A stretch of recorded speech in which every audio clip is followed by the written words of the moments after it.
All right, y'all. Welcome to All Politics of Local America's number one Number one.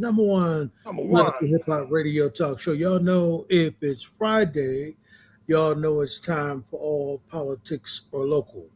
So, we've got some real exciting community things that we're going to get into tonight. We don't necessarily have a particular show, um, like the Mayor's Forum or, pastrami in politics.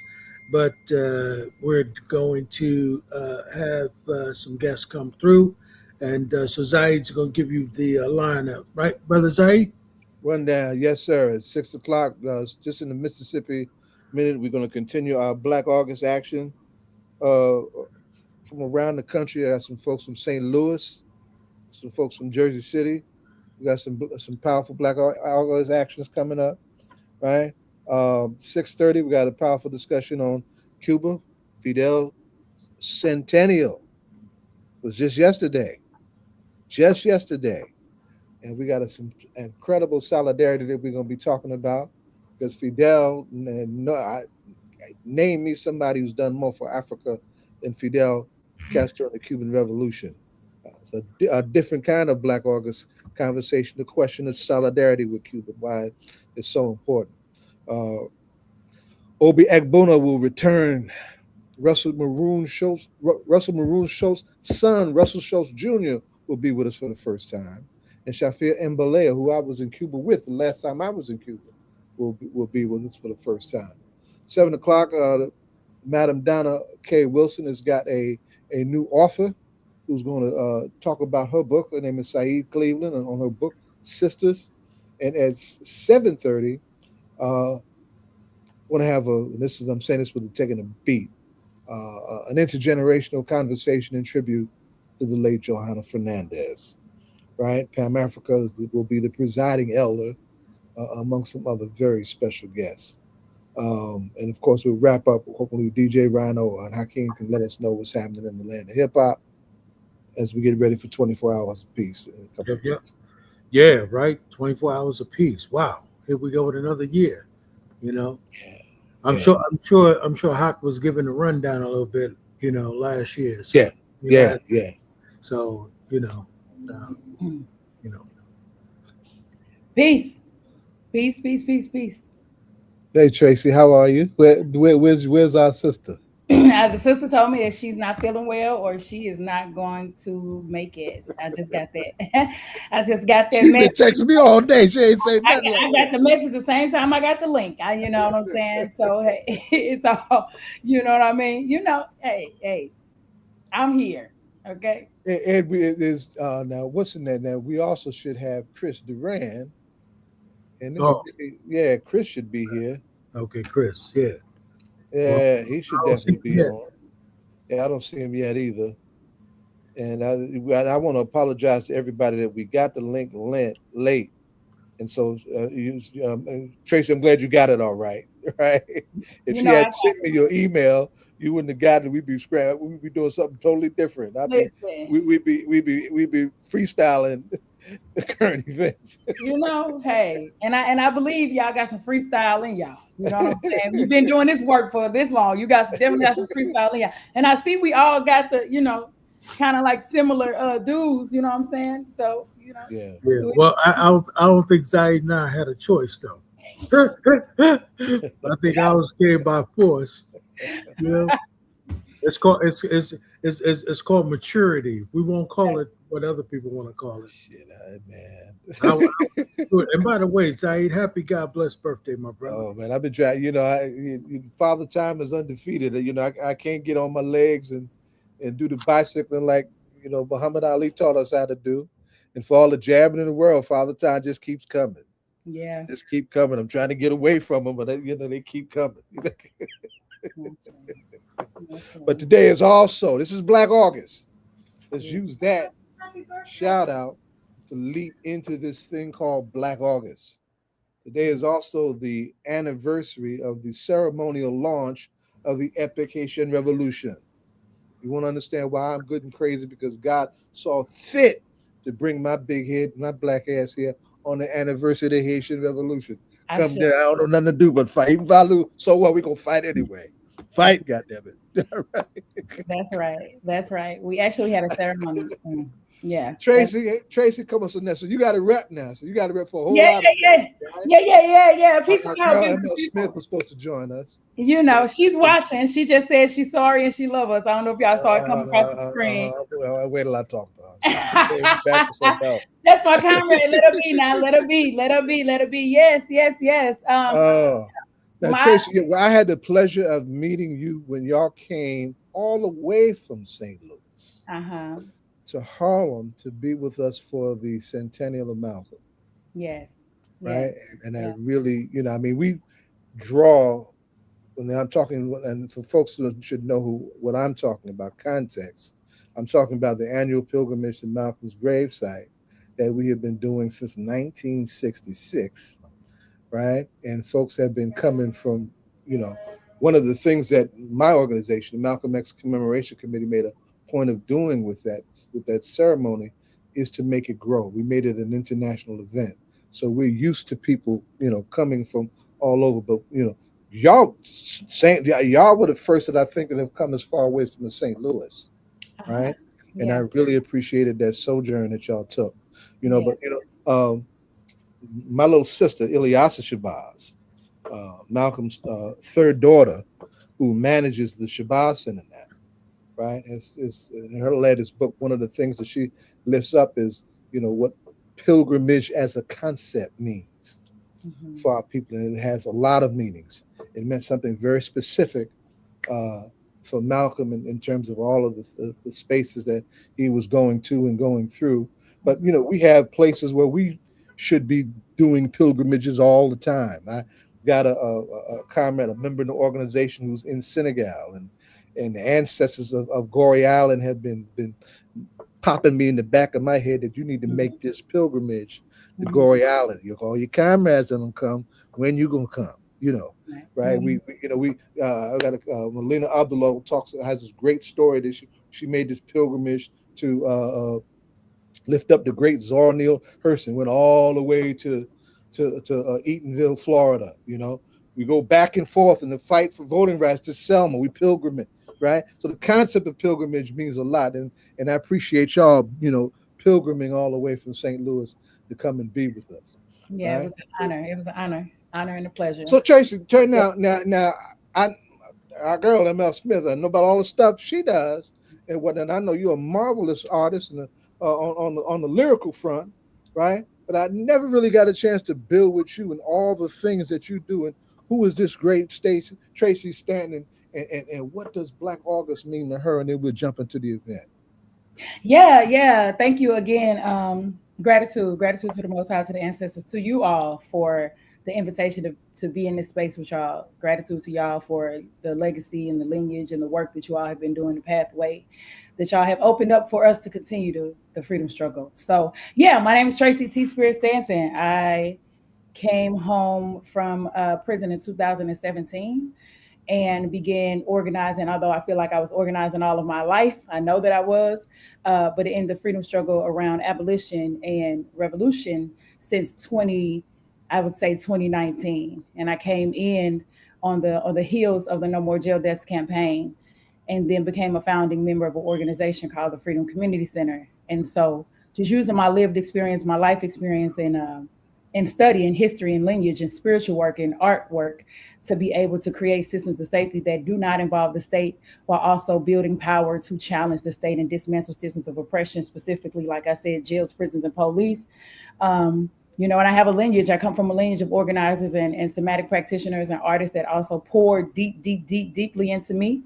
And you name some of them. You got a minute. Yeah. I'm gonna go. I'm finna get into it. I'm finna get into it, Baba. So my first mentor was Mary Hooks, Michael Milton, who is the founder of the Freedom Community Center. Brandon Sturdivant with Mass Liberation Network. Right now, my current person is Mawulisa. I would also say my peers, ML and Ronnie Amin, are also individuals that pour into me, and Kayla Reed, I would say, from Action St. Louis, that were also the individuals that mobilized around closing the workhouse when I didn't even know if that something like that was possible. Just coming home, doing my own process of decolonization and all of the things that's necessary once you begin to move from a different mentality to another one. I was like, we finna do what, and it happened, right? My brother actually died in the same jail in 2012 that I got to be a part of closing. And so, that not only was, it was a form of repair. I'm sorry to hear that. Yeah, me too.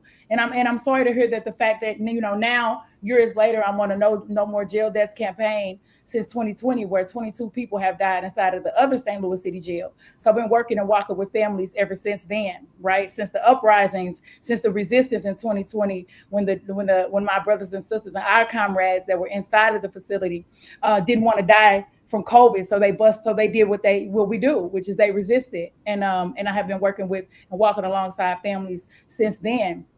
So you mentioned your birthday being today. Last night we actually had because part of my work is spiritual work, part of my work is ancestral work, as well as grassroots power building, organizing, and culture.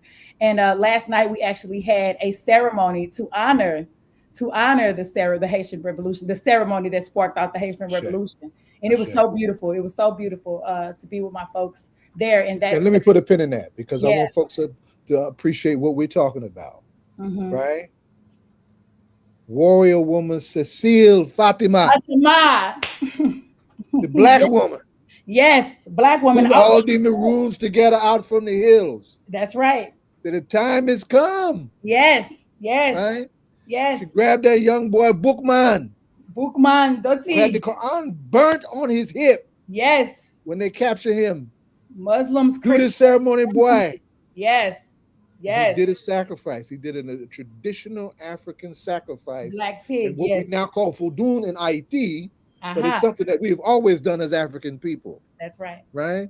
Not only did they make the decision to officially launch the Haitian Revolution 8 days later, but they fought it in an African way, leaning on their African spiritual and military traditions. That's right. That revolution was full of revolutionary women like Cecile Fatima, like Toya, who raised Dessalines. Yes.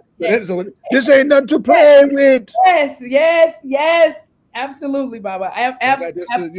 Put that Black August honey and sugar on there, right? Yeah. There ain't no goddamn white sugar either. That white sugar shit'll kill you. That's the white sugar, white man, white woman, all that white stuff bad for you.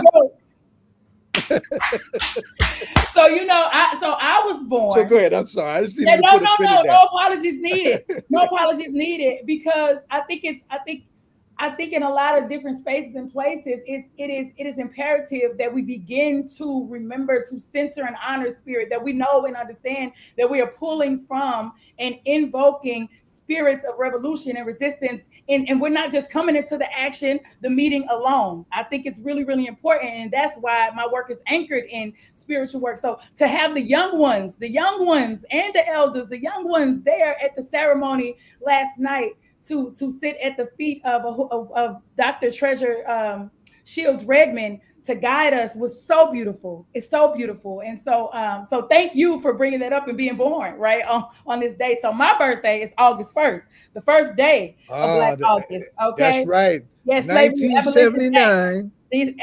Straight out of the hells of the California prison system. Qatari was the first Black August. Anniversary of the Harlem Uprising of 43. Come on now. Right? Qatari Golden. God released him on that day the year before. Exactly. He was actually one of the people who brought that together. Come on now. The Black Guerrilla family, as it was once upon a time known. Exactly. Yeah. Wow. So I got me a Black August baby. Yeah, Black August baby. I'm about to go buck wow. Exactly. So we've been hosting a series of activations throughout this Black August. this and culminating in the event that we're going to talk about. But so yeah, my work has been all over the country. It's been in St. Louis, anchored in St. Louis, but all over the country. And I'm grateful to be able to bring the integrated methodology of art, spirit, culture, and revolution, grassroots organizing from the bottom up, and working as a formerly incarcerated person, working with and for formerly incarcerated people. And so we also bring voices, have an inside outside organizing strategy as well. So yeah, very That's grateful. so old school. Right on, baby. Yeah, very grateful, very, very grateful to be here, sharing this space. Let me put a pin in something else though, because I work in what we call community-based violence intervention. Yeah, right? CBI. And it's built around those of us who have been there and done that, right? Mm-hmm. One of the things that I want to build on your story and what you just laid out about who you are and how you drive your own vehicle in this is how important spirituality is. Let's get as into a resilience factor by which we come back and transform ourselves. I work with a lot of young men who will stop short of the spirituality. Hear what I'm saying, though? Oh, I know. You know, our brothers. When it comes to actually start being disciplined. Yeah. About certain things in our lives. Mm-hmm. We can't do what? That's not be disciplined about what you're doing. Some of everything. If you made some undisciplined mistakes that got your behind locked up, it's time for some discipline. But underneath that, you got to really, really believe in something bigger than your black behind to really help us move the needle to try and change the world. So we don't keep losing our kids to this stuff. That's right. So I just wanted you to put a pin on. So just take a minute. Tell us how you came to your own spiritual conviction. I know and understand. One thing that I can say, I know and understand that even throughout it was there and present and alive my whole life. Even when I was out in the streets selling dope, then doing dope and walking the streets and all of those things, it was always there. It was always there. It was always alive.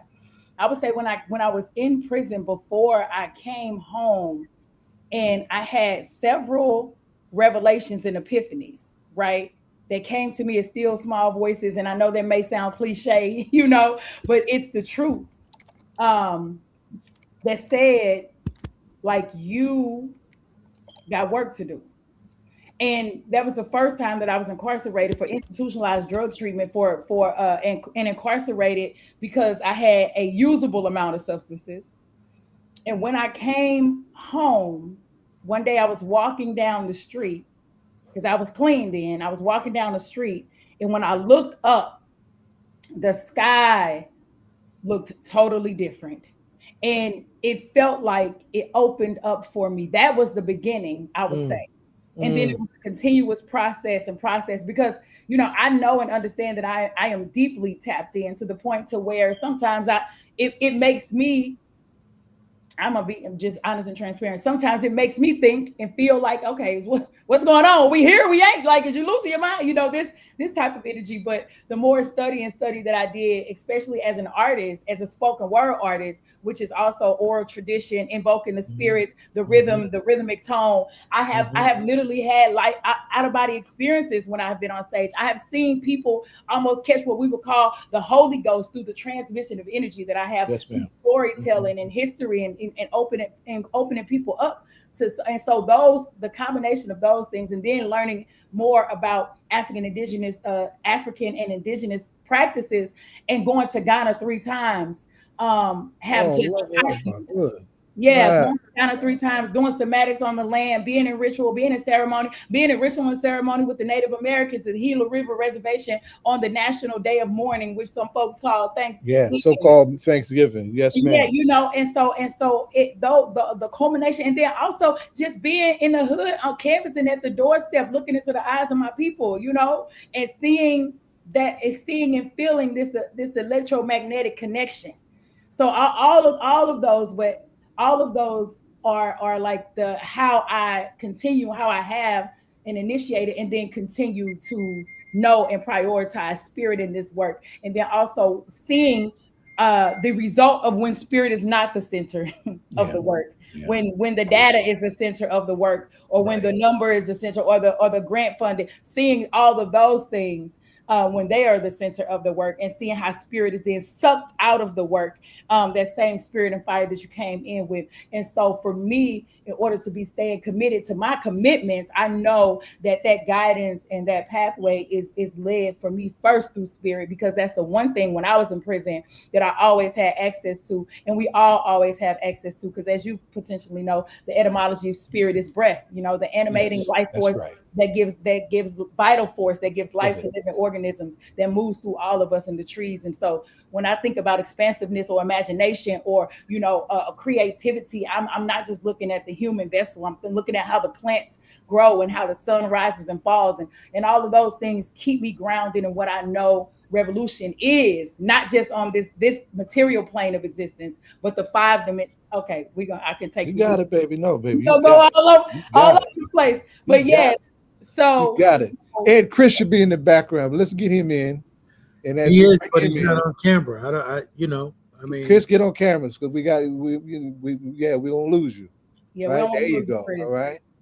Now let's transition. Now I lifted that up for the reason that I just said the preview. And I'm really looking forward to sharing this out with other brothers. I stole Malcolm's autobiography in the drug transaction. That's what saved my black behind. Okay. Real talk. However you gotta get it. That's right. However you gotta get it. I said, I'm the dumbest Negro in the universe doing this. Right. However you gotta get it. Yeah. And then I had to take that leap of faith that so many of us do. And I did it with Slam, and then I also now do it with Ifa. I do both of them. I put all weapons on the table. Put it in. Hello, you better strap up now, because now let's transition real quick, because I got to bring this young man in this conversation, and I got to get ready for our next segment too. Yeah, you got a hell of an event coming up, loaded with lyrical word sorcerers, right? Yes, and you have a special guest, that a lot of us don't know and should know. Yeah, right? Who's a descendant of a Black August cornerstone. Yeah. Tell us about the event, and then we're gonna jump over to Chris. Yeah. So we're having this whole month has been Long Live the Dragon. So that's the theme of our Black August this month, honoring the spirit of the revolution. And so to culminate these after like 6 activations that we have had throughout this month, we'll be having a 2-day convening, the 2-day Long Live the Dragon Black August convening. And the first day will be study, of course, fasting and study. And we'll have 6 sessions that are led by all formerly incarcerated people that are actually doing the work in a multitude of ways, from art to culture to spirit to revolution. And my good sis ML is going to be there as well. And then we will be having the special guest speaker is Jonathan Jackson Jr., who also happens to be a visual artist and a writer. And so he will be joining us in some wait a minute, baby. Wait a minute. Yeah. Tell everybody who Jonathan Jackson Jr. is and who his daddy is. Yeah, so Black August, if you know about Black August, then you should definitely be familiar with George Jackson and his little brother, the young man-child, Jonathan Jackson, who led the Marine County Slave Rebellion on August 7th, 1970. Yes, then who embodied what it means when we say free them all. Okay, his son that a lot of people didn't even know was, and I when you say spirit, I just was like, you know what? Let me see, and led into and made the ask, and here we are. So his son will be here, speaking with us, and he'll be here for 2 days, because the second day we'll be having the Word Warrior Artist Resistance concert. That morning we'll be training at the park. So we'll be getting in all 4 of the tenets of Black August. And I'm just very grateful that, St. Louis will be able to experience and hear directly from the descendant of one of the pillars of Black August, and somebody that really embodied what it means to be sick and tired, being sick and tired, and taking, matters into our own hands. And so, and I'm also even more grateful that that all of the sessions will be led by formerly incarcerated people. I think oftentimes, a lot of times, in a lot of these conferences, there's a lot of people that are talking about how to support and, what to do with formerly incarcerated people. And how about go learn from them? How about that? Right. Right. And so I'm, That's right. so I'm just really grateful that all my comrades will be there and be able to share their knowledge and wisdom as it relates to their lived experience, but also their revolutionary track, the work that they're doing, their power building, their organizing, and their art. And I thank you all for having me here, because we are having. Give us a link, addresses and whatnot, right? Yeah. And we'll share that out. Definitely. Right. I shared out the flyer, to promote the your conversation today. But so I want everybody to hear that, because we got folks listening from around the country. Yeah. So thank you. And if you all want to follow Some Things Must Be Heard on Instagram, and I'll make sure that Baba has my information, and just gratitude to everybody that is doing anything related to liberation, freedom, and the struggle. Peace and power, y'all. Thank y'all for having me. Thank you. Yeah, I'm mad at myself, because if I had grabbed you and I had to deal with you when you was here in Harlem, I probably would have kidnapped you and kept you here. Well, we got more time. All right, y'all. Peace. Appreciate you, though. And tell our sister to feel better.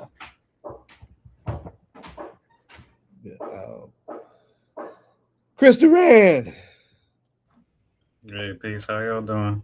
Peace, Chris. No, hold. Chris got a soccer shirt on. I got to deal with this. Hold up. What you repping? Chile. Where my dad's from. Right on. And that, Chris, before we jump into what you're gonna do in Jersey City, right? Here's a son of Chile, right? Repping Black August, right? On the heels of the Panther elders who have had our hands on his little head. I got a big head, so you give thanks, right? Chris, before we jump into what you're gonna do on the 28th, tell everybody why Black August is important to you. By the way, let me just say this: Chris has come a long way. In a very a minute from a PhD now. You know that, right? Yeah, I know. I mean, we're proud of Chris. Hell yeah, he's come a long way. That Ed is a Seton Hall alum. Chris is a Seton Hall alum. Chris was a baby at Seton Hall. They were taking over buildings and whatnot in our tradition. In the fight for reclaiming Africana studies and Latin American studies, when them crazy ballheads was trying to take it, and this ain't in Mississippi, this ain't in Georgia, this ain't in Alabama, this is in Jersey. Yeah. All right. Thank you for it. We needed to lay that out. Right on. Yeah. I'm sorry, Chris. We interrupted you with some love. I'll take it. I appreciate it, bro. Well, I mean, the program that we're doing is on the 30th, not the 28th. I'm sorry, I said the 28th. Thank you for correcting me. And yeah, that day is important. Why is that a date important for Black August? The 30th? You're gonna have to remind me. I'm sorry. Now see that? Now you just blew your dissertation. Listen, I didn't get much sleep. Just a few minutes ago, we had Tracy tell us about Jonathan. Oh, that's the assassination of George Jackson, or is that his birth? Right. And that Jonathan Jr. comes to us, and we missed this detail. His mom was only a month pregnant when Daddy gets killed. So he is born and raised, not even knowing who his daddy was for years. As they try to protect him, Matulu's youngest son went through that too, right? But then, on August 30th, there's this young cat from Louisiana that was raised in Chi-Town by the name of Fred Hampton, who's born on the 30th. And Gabriel Prosser's uprising is betrayed on August 30th. And that was supposed to be a big uprising, right? So, you got to put that. I know you had just sent me a reminder too. Like I felt. But anyway, finish your thought. I'm sorry, but I had to put a pin in that because Black August is loaded like that, and we get it. We get in it like that. Yesterday was the creation of the Pan-African flag. Yesterday was the birthday of Fidel Castro. Centennial of Fidel. Today's the Bois Caiman ceremony. Sparked the Haitian Revolution. Yes, sir. It's also Baba Zaid's birthday. Yeah. So But circumstantial madness.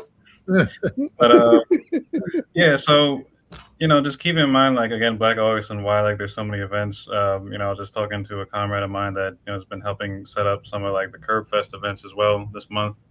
But we engage in these types of events because it's a month-long commemoration of Black freedom struggles within the U.S. and internationally, and particularly centers like political prisoners as like the front line of those struggles. And it's also like it really does also ground like how we think of like anti-colonial struggle, especially in like our world today. We can relate this to like anti-colonial struggles in places like Palestine, in the Philippines right now, where their political prisoners are also held by U.S. built jails. But yeah, I mean, Black August was started in 1979 in San Quentin to honor the lives of Jonathan and George Jackson, and their martyrdom in 1971. And so, in honoring Black August, and especially with our organization, Build More Unity, which is based in Jersey City, we also like honor the interconnected struggles of like colonized people in this country, with centering on the political prisoners of Black liberation struggle. So take a minute and tell everybody about Build More Unity.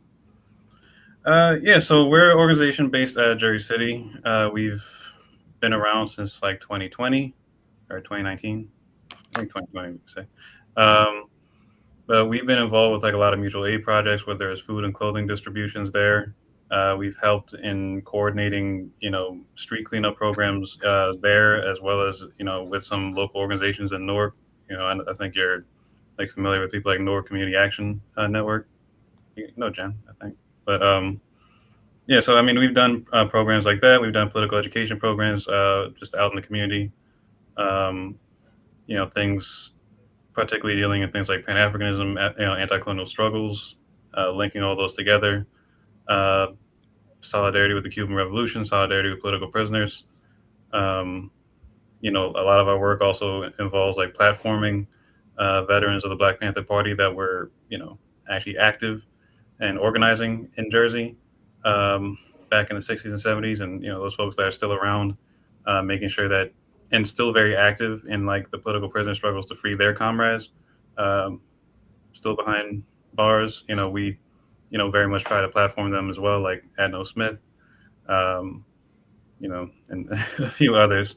But yeah, and so like with this particular event that we're doing on the 30th, we'd really like to uplift like 3 current political prisoners that are veterans of the Black Panther Party, in particular Mumia Abu-Jamal, Kenny Zulu Whitmore, and Kamal Siddiqui. Take a minute and talk about each of them, because people hear me say that all the time, but they need to hear other people say it. And what it means to your generation. Yeah, admittedly, I'm least familiar with the case of like Kenny Zulu Whitmore.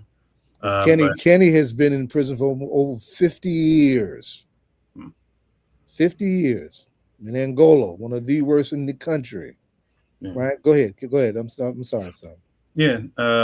So I mean, one of the things about like COINTELPRO especially was, the goal of separating, this sort of radical tradition from like future generations and like future youth. And so that's a big part of like why we also try to like connect veterans to like generations now, so that, their understanding of, the legacy of the party and stuff like that doesn't get like confused somewhere, which often happens.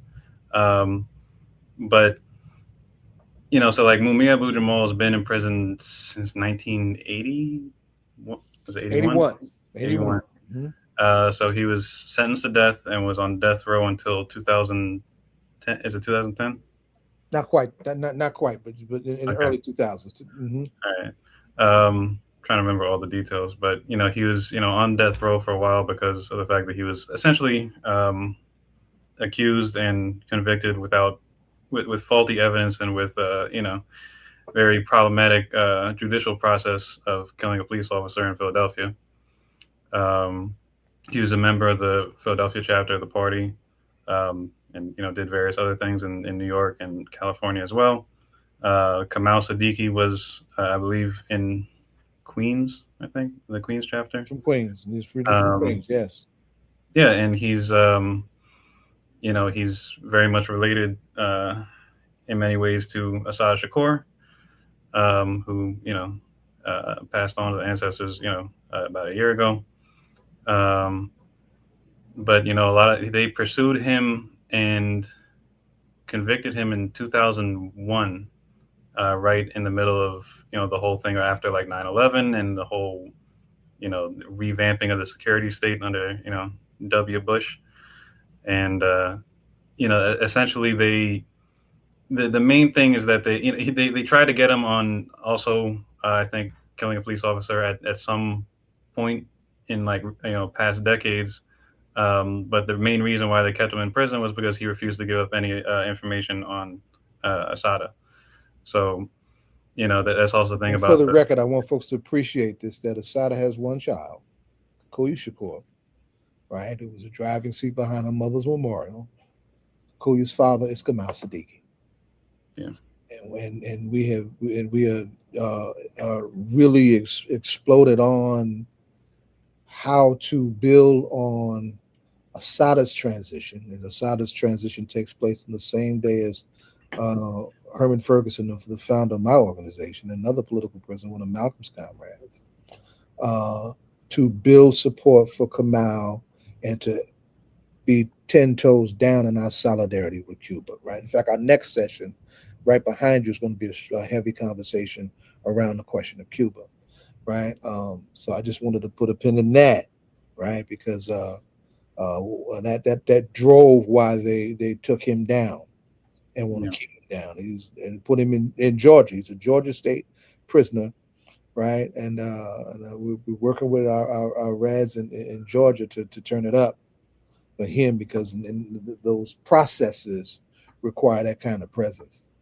All right, okay. So let's jump to the 30th, because we've got to we got to get ready for the next 7. We got a full house tonight. Chris. Yeah. Leave it, right? 30th. What y'all gonna do? What Build More Unity gonna do? What y'all got on deck? So essentially, we're doing a cultural program. So we're gonna have like local artists and like vendors, music, food, all that, just as sort of very sort of block party type of vibe.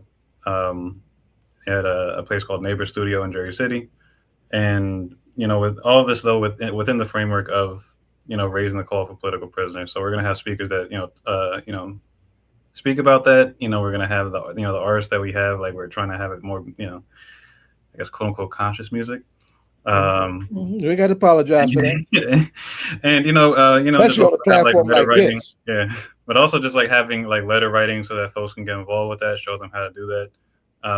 And raising funds for these campaigns and their commissaries. So what y'all are doing, it very much has a Curb Fest feel. Yeah. Right. Y'all ain't calling it that, but it has a very Curb Fest feel, and Curb Fest is something that was taken off the block in Philly and adapted to our campaigns for our freedom fighters, and we've got that all over the country now. Go ahead. I don't want to sound too but I mean, we did that type of event before Curb Fest existed in the West Ward and Newark on South 10th, but just saying. But yeah, but that's also why I came on here. I was like promoting the fact that we there's also like all these Curb Fest programs going on, because of the fact that it's very much in alignment with like these programs all happening during Black August, and the fact that these different orgs and folks need to really like come together to defend these political prisoners. And also it's very much related to a lot of these international struggles that we tie ourselves to, like Cuba.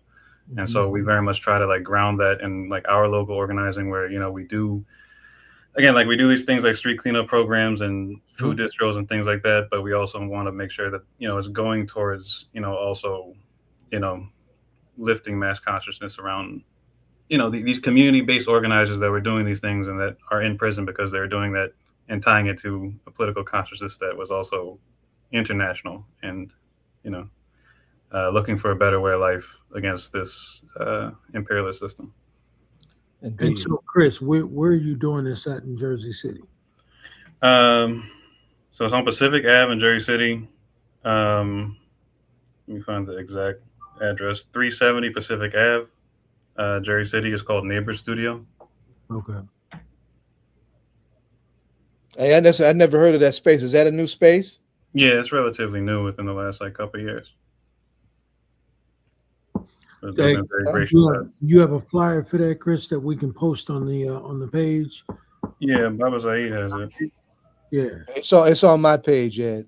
All right. So we're gonna get it and we'll post it on that on all of the social media, so folks can start putting that on their calendar. Yeah. All right, very much appreciated. And I also do want to shout out, the folks who will be talking about Cuba because, I've also been very much involved with, Cuba solidarity campaigns as Yeah, well. you had a recent trip with Brigada Ramos. Yeah, I went there a couple times, and so again, we try to like tie a lot of that back into like our local work, and try to get some of those solidarity orgs like grounded in community work as well, so that folks are aware of these things and make those connections. So, Indeed. And I'm looking forward to it, and I'm actually glad it's on the 30th and not the 28th. yeah, Because I'll be in 9 places on the 28th and 29th. I'm gonna be nuts.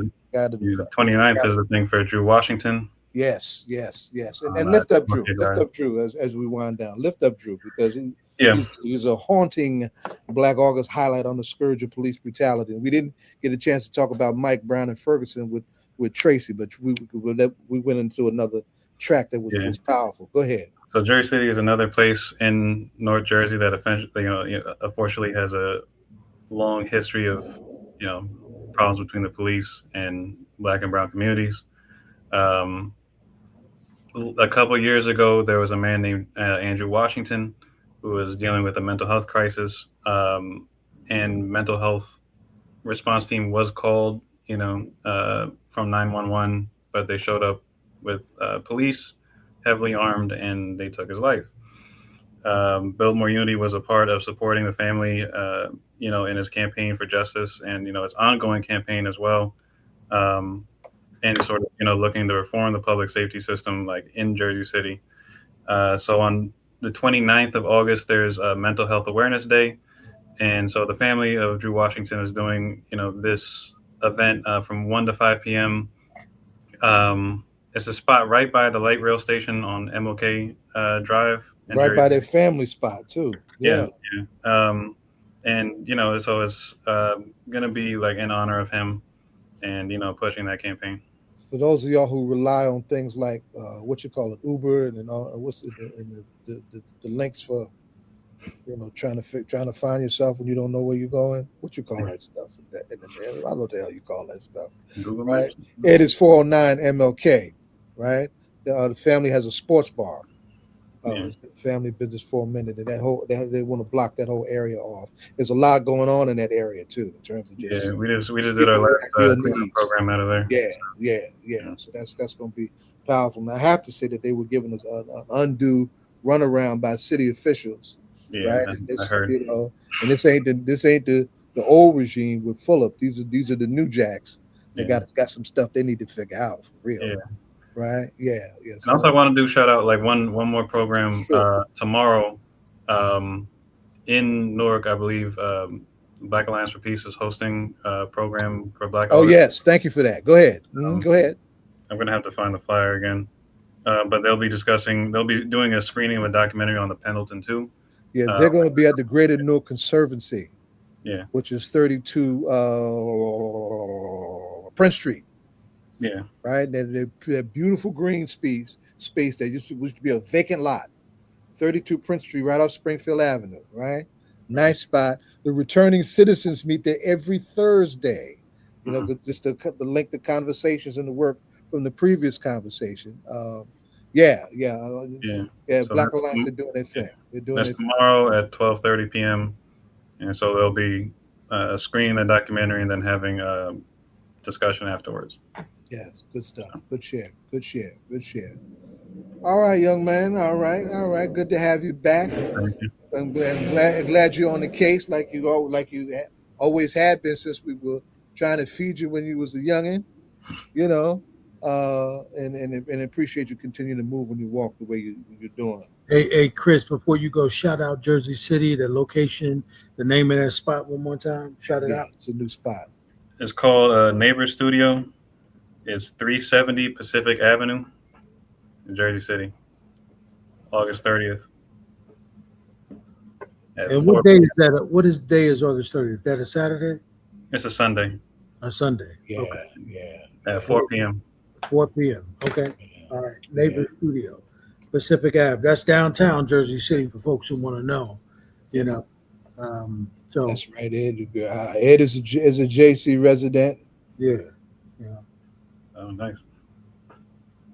So So, yeah, we turn looking that. forward to that, Chris. You know, I appreciate it. gotta make sure we pop through, give you some support. Chris, we proud of you, man. You know, we're gonna be even proud of you once you finish that PhD, brother, and we can hold that up with you. Real proud. That's right. That's right. And stay tuned if you can later on to the tribute we got to Johanna, right?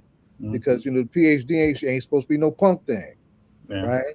And she worked the hell out of what she did, and paid some dues and as a consequence, but did it anyway, right? We have a serious conversation on some of that for sure. You come in a real tradition, Chris. Yes, of sir. real strong revolutionaries who were educated PhDs and stood strong for our people, man. So, you know, we proud of the way you walking and the way you coming, and we know you're gonna be one hell of a PhD at the end. Can you imagine this kid in the classroom? I'm looking forward to it, brother. Oh my God. I'm gonna have to go back to college, brother. Go back and sit in this class. You know, take me some notes, man. Be like, yo, you know, it's gonna be like going back 40 years, man. You know, so looking forward to Get it. some shout outs too. You see that, right? Yeah, I saw some. Yeah. You know? Yeah. Right on, right on. And as we wind down, we didn't get a chance to ask Tracy the ritual question. She was talking about rituals. Yeah, You would ask her the ritual question. yeah. I want to put a pin in the fact that Bashir Hamid was one of my teachers from inside, and then I grew up with his family in Roselle and Linden, and then he wound up being the field marshal for one of the oldest East Coast chapters of the party, the Jersey City chapter, right?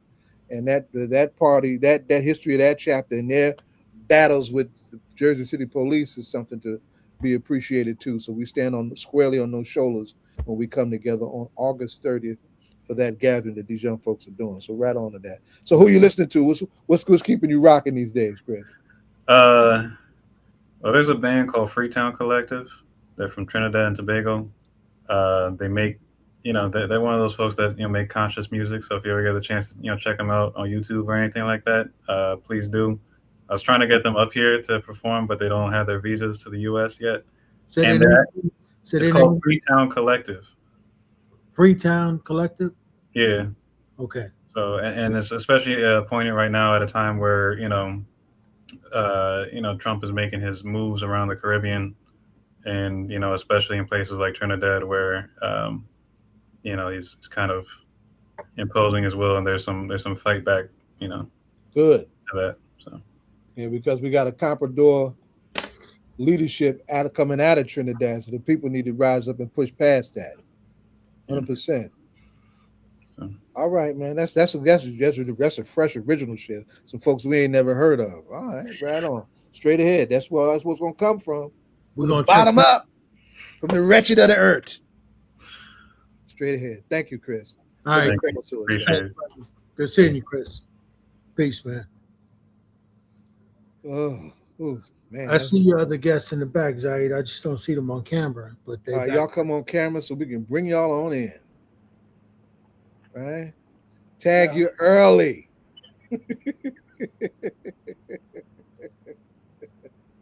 Tag you going out and you come back at 7:30. I don't know if you can hear me, right? Shafah might be in the car, so she may not be able to come on camera, right? I hope we can. I hope Russell Jr. and Obi get on because they got a serious piece that they put together that we definitely need to lift It's beautiful. up. Right? It's beautiful. Yeah. So Shafah, come on in. Shafah Unbelievers, who's been around for longer than as long as I've known her, not longer, right? And it's on so many fronts. But and Shafah, why don't you just break down the spaces that you represented and are representing, and your recent sojourn to our special place in the Caribbean that is Cuba, and why it's so critically important critical in a way that we haven't seen in some time for our solidarity with Cuba right now, right? And then there's this cat that's right in the middle of Black August named Fidel Castro Ruz, who we need to be lifting up and sharing some love on, right? So wait a second, Zai. So we were saying she couldn't come on camera. Is that what that is? I think she's in a So car. Yeah, she's having I'm some in the issues. car, Yeah. and let's see. Oh, there you go. Here we go. Oh, yeah, all right. Yeah. Kind of sideways, but we can figure it out. No, we my, good. my head is so big, you don't know if it's straight or sideways. Just don't worry about it. Hey, brother. Thank you for the So work come on that in, you beloved. do. To talk to us. Talk to us. What's happening? Well. I tell you, it was a beautiful trip with beautiful people. The people of Cuba are us. If you didn't know who folks were, if they don't open their mouth, you think it is, cousin Willie down the block, right? And if we didn't open our mouths, sometimes they mixed us up. But they were like, "Where you from? What part of Africa are you from?" Right? But it was I'm with the community, and the community is a workers' education and leadership development institution coming out of the Black Liberation Movement. Do education that's grounded in the Black Liberation Movement and the labor movement. And we are a close ally partnership with Black Workers for Justice based out of North Carolina, but spreading and building across the U.S. South and the global South. And we had an advanced team going into Cuba in support of the Cuban people that is about a humanitarian or international solidarity and humanitarian campaign because of the moves by the embargo and the blockade by the United States that is creating so much havoc on our people. Brother Lennox Hines, in his tribute to Assata, said that Cuba is us, and if they want to go through Cuba, they got to go through us. Cuba has stood so much with the Black Liberation Movement, both our movement here for national liberation in this country or inside this colonial beast, as well as internationally. And so it is our turn, we feel, that to stand with the Cuban people. And so we're putting together a national humanitarian campaign in the Black community, based out of the Black community. And we went over to Santiago and Guantanamo. Many folks don't know that Cuba is a Black country, and the further east you go within Cuba, in the country, the blacker it gets. Right. And so we were moving around in Santiago and in Guantanamo, not the base, y'all, not the base, but in the city and in the province, and meeting with and partnering with folks in the community. And so what we're going to be doing is collecting solar and hygiene and medical supplies to go to communities and the maternity hospitals. So we're reaching out around the country and setting up a network of ambassadors, to really educate about, our Cuban brothers and sisters and the campaign and the need. There's this, for those folks who don't know, if you want to start with Robert F. Williams and you want to go to Katrina, if you want to go to free medical school, if you want to go to Assata, if you love Assata, then you got to love Cuba. And so that's, that's one piece of the work that we are engaged in.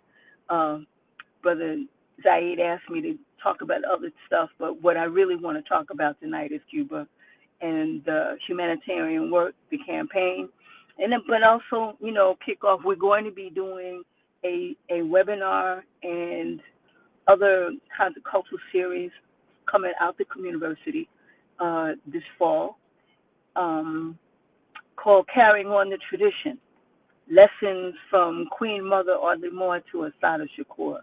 And it will be a year-long series of activities that will look at the lessons that Queen Mother and Assata both brought to us, what they learned from what Asada learned from Mother, what the lessons that Mother, laid out for Black liberation movement and all of that. So the two things are very much intertwined.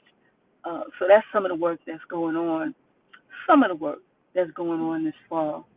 So Baba Zadi, we need you around, and brothers, you know we're that really happy you to know be we here. all up in that, right? But as practice as organizers always are, you laid out the nuts and bolts of what we're doing and what we need to be doing.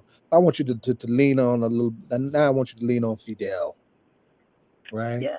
It's incredible. Not just that we are observing his centennial, but we got 90 years out of one of the biggest, most hated CIA targets in the world. Right?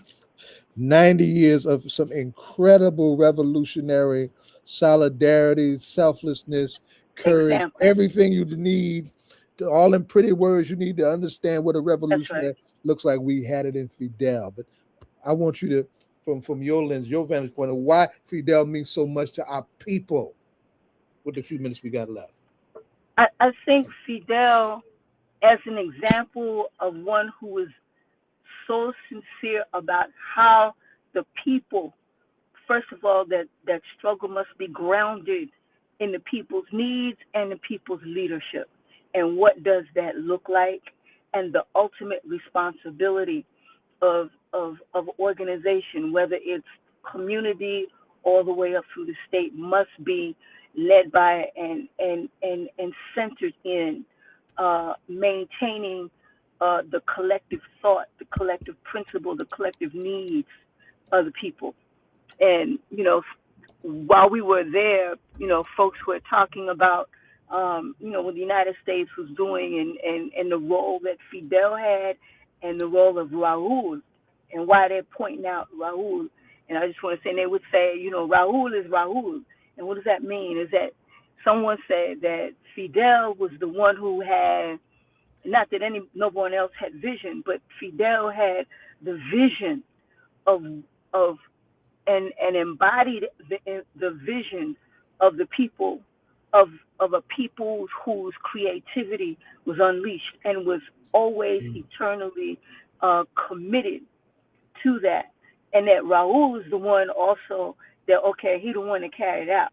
And so, he may tell, like Raul is going to be the one that, Fidel is going to be the one that sees long term, and then Raul would be the one that, like, okay, here's the nuts and bolts of how we're going to carry this out. I think that's one of the reasons why, that little guy in Washington, D.C. got a thing about Raul.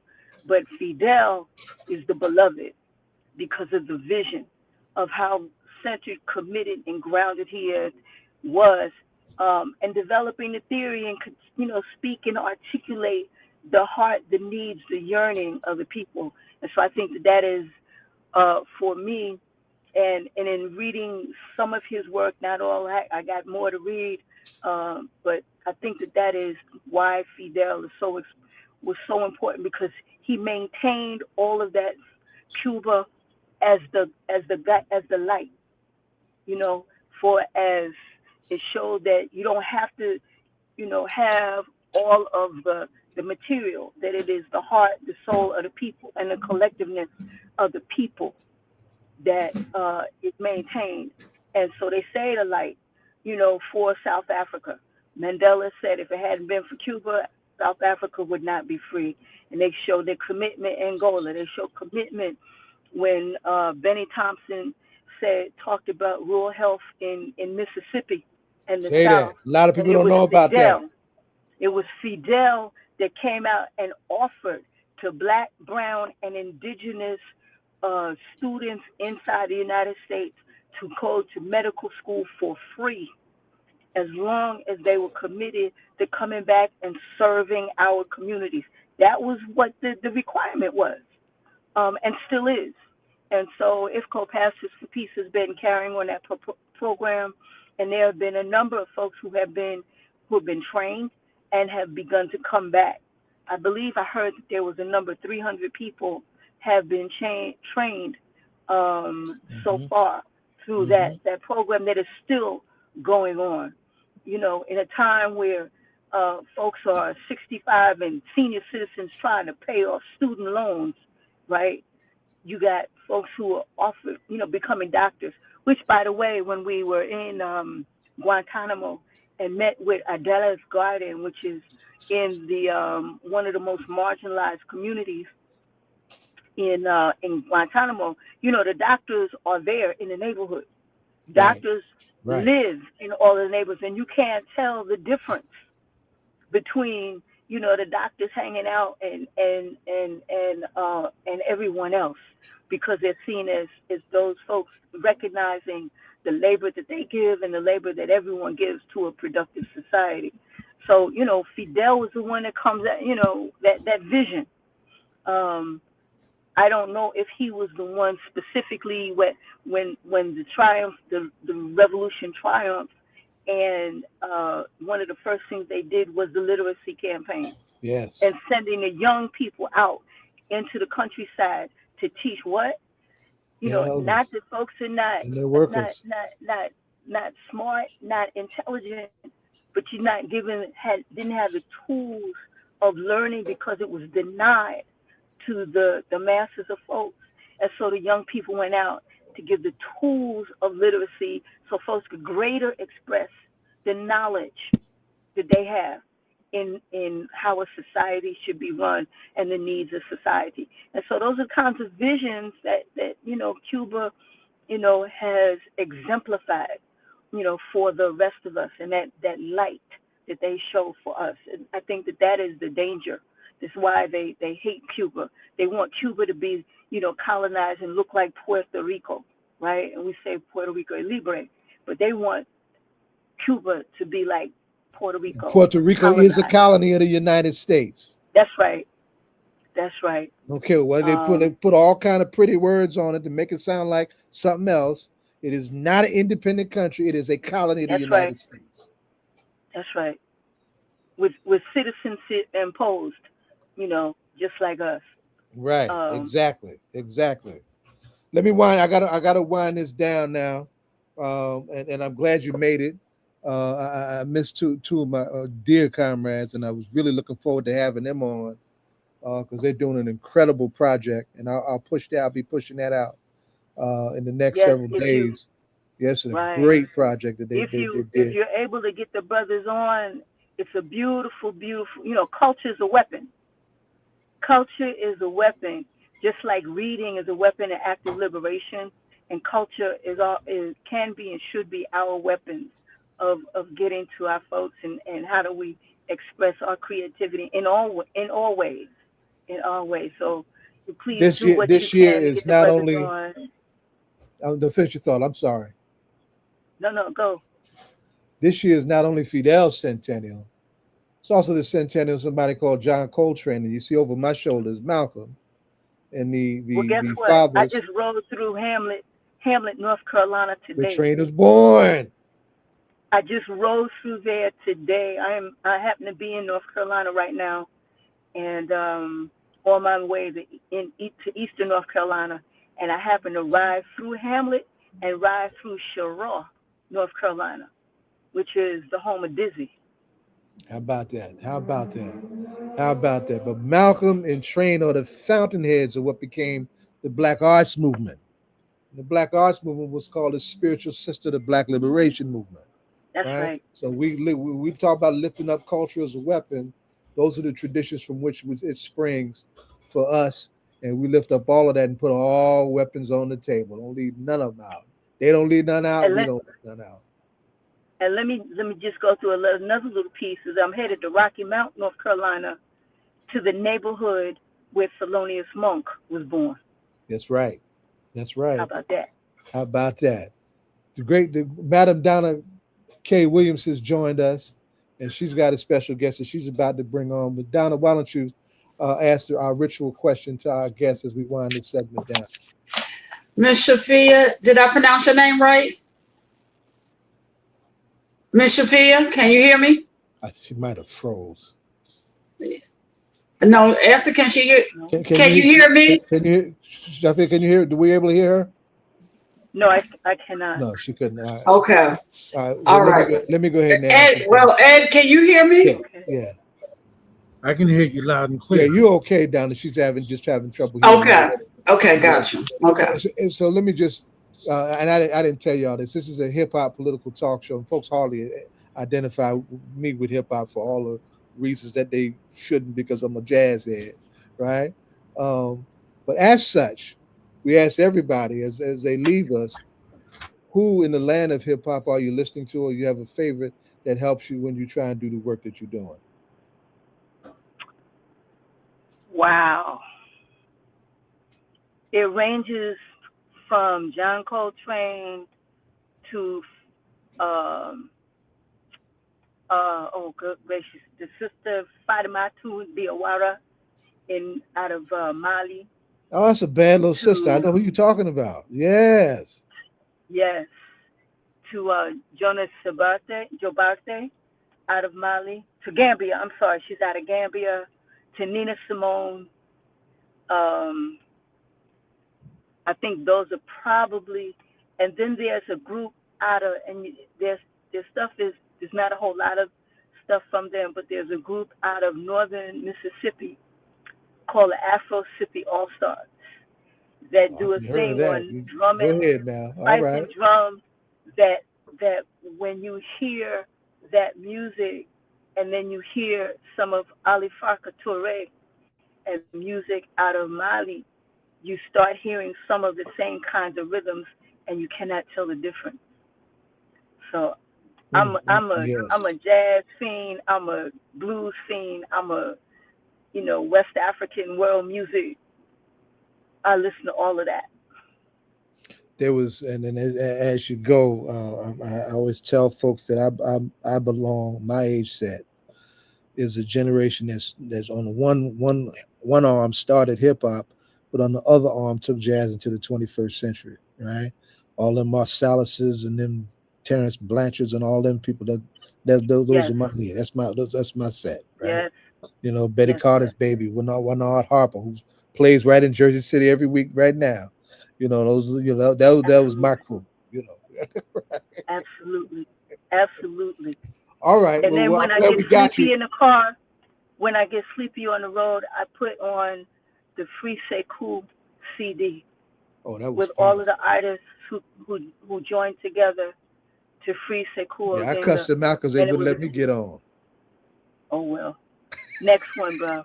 We got to do another one. Next one with you. Yes, man. Appreciate you having you, Quinn. Thank you, bro. This is one of our drums. It's another drum that we got, right? So whoever needs to get something out, just let me know. We get it on. All right? Sir. Thank you, y'all. Peace. Right. Free the land.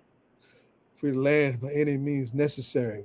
She we were talking about was Kotela Mela Bolingo, which in Lingala, one of the languages of the Congo, is this incredible multimedia music mix that Obi Egbuna and Russell Shoatz Jr. did, and we'll have to have them back on to lift that up, right? Donna, take it away. Your guest is here. Let me wind down and let you do your thing. All right. Continuing Black August, and did we start the show by saying happy birthday, Ed? Yeah, we said happy birthday to Zai. And Zai was getting some shout outs. I think Kim hit him up in a big way, and I don't think he saw that, but I'll put it back for him. Thank y'all. I appreciate it. All right, there we go. Happy birthday, Saeed. Lucky to have him, right? Because all the mess I've been through, I'm very lucky to be here. So, Saeed, welcome to Zaid and Saeed. Welcome to All Politics Are Local. And this is your first time being here, Saeed. And Saeed is an artist, Zaid, so you'll be happy to know that. And he is here. He's a local activist here in Orange, New Jersey. And I seen him do a post this week that he published a new release called Sisters. But then he starts sending me all this other stuff. This is not the first time he published. He just made us know about Sisters. And he also does a cartoon for toddlers, a teaching cartoon. So we have a lot to unpack in this period of time so we can learn about Siheed and his book, Sisters. He liked to take that and turn it into a movie. So let's get to talking. And Siheed, you can tell us a little bit about yourself, a little bit more. You're looking like a director back there, kind of looking like Gordon Parks, and a little bit of creativity going back there. I came to know Siheed because he has been trying to get local leadership. There's a program that they do where they put leadership in front of, let's say, like 20 constituents, and they ask them questions. And he's been trying to organize events like that to get the community out and get people civically engaged. And anybody that knows me, I love when people are civically engaged. And so I'm happy that he's here. And Siheed, I want you to know, I haven't ever said this to you, I believe art is a great way to educate people, whatever the storyline may be, whether we're trying to get them to know something that's right before their eyes, or if there's, just trying to do it for the sake of storytelling. I believe that art reaches the unreachable and sometimes teaches the unteachable. So I'm happy to have you here, and tell us a little bit about yourself and your new book, Sisters. All right, peace. Thanks for having me. First of all, can y'all hear me? Am I loud enough? All right. But talk up a little bit more. Okay. My name is Siheed Cleveland. I'm born and raised North New Jersey, Orange, New Jersey. I've been an artist all my life, from rapping hip hop, storytelling, to now publishing books. I shot a couple of movies. I'm a director, and yes, all of my books, I'm trying to turn them into movies. It's just kind of hard to actually get a movie done. I didn't know it was that hard, but it is. But yeah, I love doing this. I actually worked at a school in Chatham for a couple of years, and I just resigned to do this full time. I love it. I really enjoy shooting, being behind the camera. I do have a school bus company, so I'm not like freelancing out there. I do have a steady income. I'm a contractor with the commissions and stuff like that. So I have a fleet of school buses that gives me the time to actually go and direct or go and shoot, because it's not $1 million in it yet. I'm not one of them dudes yet. So my income comes from the school buses, and I worked at the school because I love the children. And one of my drivers called out on me, so I was actually taking a student to school, and the school wanted me to work there. They was like, "Oh my God, you got to work here. I don't know what you did with the student, but transition from the bus to the school is not as bad. I don't want to use the word as bad, but he's not the same way he used to be." So at first I was like, I ain't got the time. Then the mother asked me, she said, "Oh my God, he's even helping in the house. Could you please be with him all day? The school going to give you X amount of dollars, whatever you ask for." So I actually did it. And I've been with the student for 5 years now, and he just graduated. So once he graduated, I retired. Well, resigned. I didn't wish I retired, but I resigned. But yeah, now I'm just sitting here publishing my books. I wrote books since 2018. I was writing books, but now I'm publishing them myself because everybody was trying to charge me $25,000, $5,000, $8,000 to publish a book when you can publish a book for free on Amazon. The copyright costs about $65, and that's so nobody can use your work. So some people might think you can go on Amazon and it's copywritten. Yes, it's copywritten, but not in a sense where so you could take somebody to court. But once you go to the patent office or the copyright office and upload your work there, then you could take somebody to court if they use your stuff. So that's what I did. We as a community, we need to own our rights to anything we create. So if you out here creating something, either get it patent, get it copywritten, just cover yourself. So So let me, yeah, that's something. So you have a couple of books that you've already published. So tell me a little bit about Sisters, because you said they came together, they met, now they have a lifetime to learn each other, you know, and I thought that was interesting because I am part of a family where my father has children by my mom and my brother's mother as well. So I have same father, and of course they have different moms. So tell us a little bit about Sisters and what inspired that story. The inspiration came because two people asked me to be in a movie, and I didn't have something that fit them, so I was like, "Dang, let me write something for them." So I just started writing something about a black woman and a white woman, and I just wanted them to be sisters. So it was like, okay, let me get a white guy who had sex with a black woman and a white woman and created a baby. And now these two sisters did a blood test. They went to the funeral, they did a blood test. Come to find out they are sisters. So they met and they became close friends. And the journey started at that coffee shop. So it's like, I don't want to spoil it, but there's a lot to it. I was actually impressed.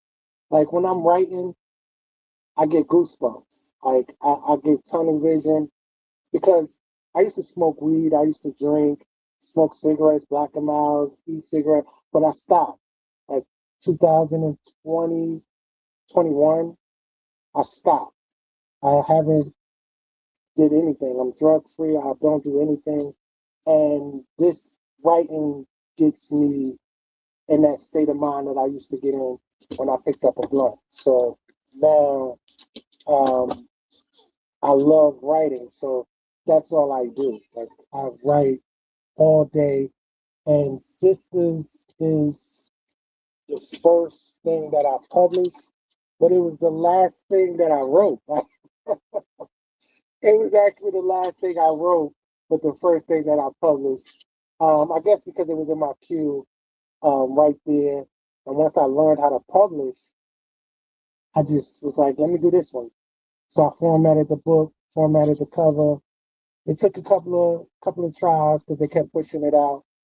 It was a learning curve to actually learn how to publish your own book. But I saved myself over $10,000 on the books that I did publish. So that was good. Now everything I make is profit. I have friends that's actually supporting, buying a book. Some family members too. Hey, family. I didn't think it was gonna happen with family, but family kicking up. They're kicking up. Yeah, salute to the band. But yeah, it's a good thing. The first day I got that email saying I'm published, my heart just started racing. I was excited, talked to my wife, and she was the first person to buy the book. She made me sign it too. That was funny. But you know that you got people that go their whole life and maybe everybody says we have a book in us, but the whole concept of just actually putting something on paper, and I'm visualizing you must have a room somewhere full of composition books that you just been writing in. And, because I'm a big journaler, but to actually go from concept to shelf is something that's pretty incredible. And the thought of wanting to put it into a play is something, is something else. And I hope that you're right in between two communities. West Orange is in the process of building some movie studios, and North has already, they're a little bit further along. And I know Mayor Baraka is doing a lot of training in terms of behind the film and Lionsgate is things coming like to Newark. good. Yeah, Lionsgate is coming to Newark. Yeah, I'm connected to a couple of people in the Rise camp. Keisha Yuri, love her to death. Do we know that name, Keisha Yuri? That's family here. Okay. Hope she family to the road. She family to me. But yeah, I actually work out of my phone. I actually, whenever I'm doing anything and it's something come ahead, I'll pick up my phone and I'll jot it down.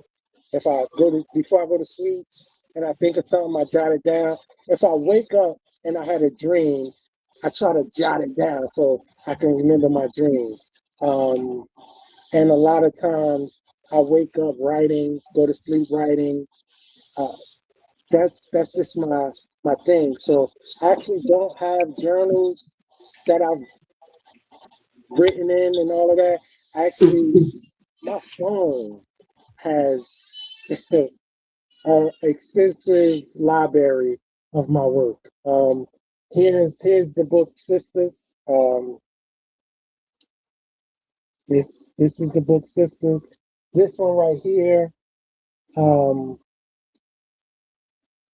This book was inspired by a few people who actually lost loved ones, and I actually wanted to help them not get through the process, but live with the process and not tell somebody how to grieve, but help them grieve. Because everyone grieves different. So this book, it was an amazing write. I'm proud of this book right here. My sisters, my cousin Lanisha, my sister Taisha, my wife, my other sister Kabrina, and my mother. I dedicated the book to them, plus my family and friends who actually lost loved ones. The Cleveland family, the Cleveland clan, we lost a lot of people. We lost a tribe. So I had to dedicate the book to them. And So, Don, it can we actually got talk crossword Puzzles in here. Wait, say 1 second. What are you gonna say, Ed? Can we talk about what the book is about? I mean, how did it come about? What is it about?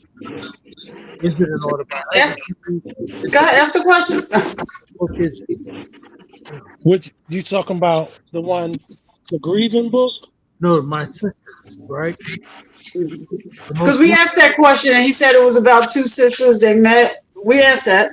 But go ahead. Say it again, Saeed.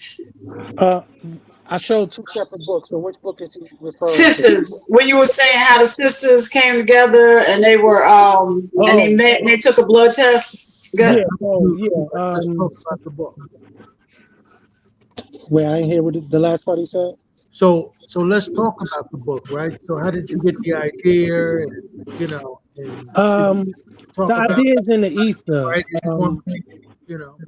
The ideas in the ether, I just pull from the ether. I just pull from the universe and just start writing sometimes. And once I start writing, I use things in my personal life to throw into the book. But so the book is fiction. Say that again. So the book is fiction. It's fiction, yes. Yes, it's fiction. Yeah, it is fiction. It's a fiction book. I have nonfiction books. I have supernatural books. I wrote uh, I wrote a book about vampires. Yeah, I yeah, wrote yeah. But, a, Yeah, I want to but, talk about this book, though. but specifically about sisters. So you went back and you said it was about two sisters that met, and they took a DNA test and they found out that they were actual sisters, and then they built a relationship. So just expound more on about the book, Yeah, Sisters. yeah. Let's talk about the journey. And he said he didn't want to give a lot of it away, and he said they start building a relationship. He did tell a little bit about it. yeah, like if if we can actually do this again once you read it, and then you can have questions on it. But yeah, it's basically about two sisters putting the pieces together about their father because they had some resentment for their father, and I had a conversation with a friend of mine, and she was like, "Oh, you making bad fathers look good." I'm like, "No, because you don't know everybody's story. So it's not about me making someone look good. It's about telling their story." So put it like this: two sisters was mad at their father, and they putting pieces together. It was like, yo, he was never there for me in November. Well, my birthday in November. He was with me for 2 weeks. He'd stay at the Rinky Dink Hotel down the street, and he was with me. Oh, that's why I couldn't find him in November. But then the other one, oh, on my graduation, he was supposed to buy me a bike, but he couldn't. Oh, because I graduated college and he came and gave me a lot of money for my graduation. So they putting the pieces together, helping each other understand their father a little better. And at the end, they actually came to respect their father. They lost the hate for someone. Tell his own story. He couldn't tell his own story, so his children told his story and pieced the puzzles together for them. So it's actually a a nice family book, because I know some people out there don't have their father or wish they can ask their father questions, and they have siblings, and some of our people are even beefing with their siblings, and I say this, um, forgiving your sibling, it only helps you. Let We have to learn to let it go, learn to forgive. Is only healthy for you. It's unhealthy to hate. It's unhealthy to keep that inside. It's so my thing is we need to learn how to forgive. Uh, like some people, they'll go forever not talking to their family over something real small, but they'll stay with somebody that's beating on them or cheating on them, and they'll stay with that person, but cut off a family member for something minute. So this story is putting the pieces together that the sisters really needed, and it's basically a love story about family. It's showing that family can learn to jump hurdles together, and we can actually move forward together. It's I don't want to give too much away. Well, let me go ahead. Go ahead. Let me ask you this: is there a particular passage in the book that you could read, right, to our audience that would sort of tell us, or something that would encapsulate what this book is all about? Is there a passage that you could read? Almost like if someone went to the back of that book, you know, would you get an idea of what this book is all about? But normally a writer, or someone who does a movie or something, well, they'll Well, the one liner is in the back of the book. you know. Is a one liner in the back of the book that will tell the whole, and You don't even have to buy the book. You can go on Amazon and it'll tell you about Maya Sinclair. She's a defense attorney. And then Chloe, it'll tell you about Chloe a little bit, and it'll break down their journey. And it's basically in a These are the two characters that the book is about, right? yes. Okay. And so there's no chapter that you want to read to us from that book that would give us sort of an idea as to illustrate what it is that you were talking about a moment ago.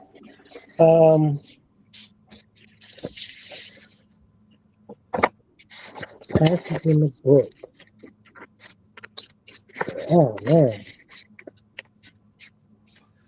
Well, while you're searching through that, let me ask you. One thing that draws me a lot to books is situational. You were born and raised in North, and living in Orange. Is the setting in Orange or New Jersey or anything like that? Where's the setting of the book? The setting is actually on the beach, on a boardwalk. Actually, I did a lot of it on a boardwalk because I've learned when I'm writing, the more locations you have, the harder it is to shoot. So a lot of their interactions, even with the guys that they met, was on a boardwalk. I wanted to keep it simple. My first series, it was actually a movie, and I wrote too much, so it became a series. I got so many different locations, and it's gonna cost me over $200,000 to shoot. So now I'm actually writing books with 1 to 2, 3 locations tops, to keep it simple and shooting. A lot of stuff happens in the book, but the screenplay and a novel are like totally different. But this mainly is on a boardwalk. It's mainly on a boardwalk. Some of it is in Asbury Park. Some of it is in Atlantic City. It's mainly on the beach. And do you actually say do you get that specific to say, hey, we're walking down past, I don't know, in Asbury Park, Wendy Williams Street, or do you get specific like that, or are you generalizing more? One of the streets was specific because they were meeting at a restaurant, and they actually had to say where the restaurant was at. So yeah, one of them was specific. Even walking down the boardwalk, I love walking down the boardwalk in Atlantic City. Even the boardwalk. What's that? All right. Well, we want to next. Let me tighten up because I'm coming to an end. But I do want to thank you because I know, like I said to you in the beginning, I come from a family where, because you just tightened it up by saying, families are different, but a splintered family, I may have said at one time, but same mother, same father, different mothers. But if you look across all of us, we just call all of ourselves brothers and sisters, and sometimes it gets different to other people, but we're very close, even though we have different parents and things like that. So I'm sure, with somebody, just because of what you said, some people will break hurdles to do things for other people and they won't do it inside their own family. That's a very powerful statement. So I hope that that somebody finds themselves in that book, because you even saying that was a big, something to me, because I know that's how my family is made up. So I wanted to keep you to encourage writing, keep encouraging you to write. and we're going to talk to you some more, because you got a lot. You're, like I said, an activist. I didn't realize you were a hip hop artist as well.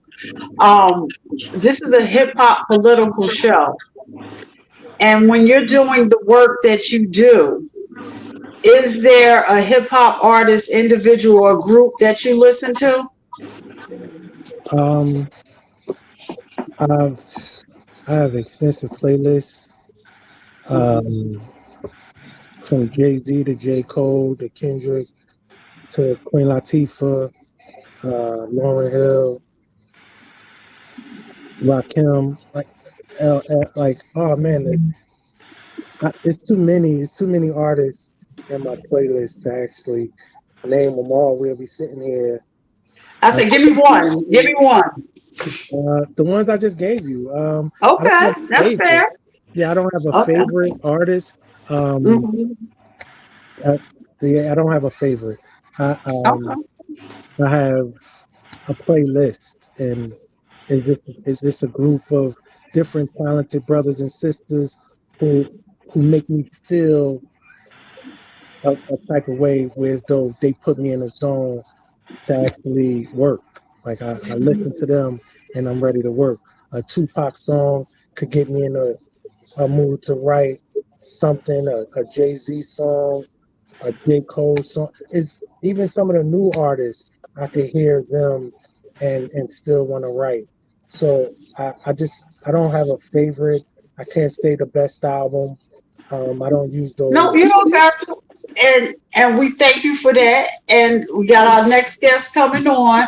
So don't be a stranger. Listen out, and we'll, reach out again. And we wish you success. And after I read the book, I'm gonna let you know about it, okay? All right. Because you're right up my alley with that.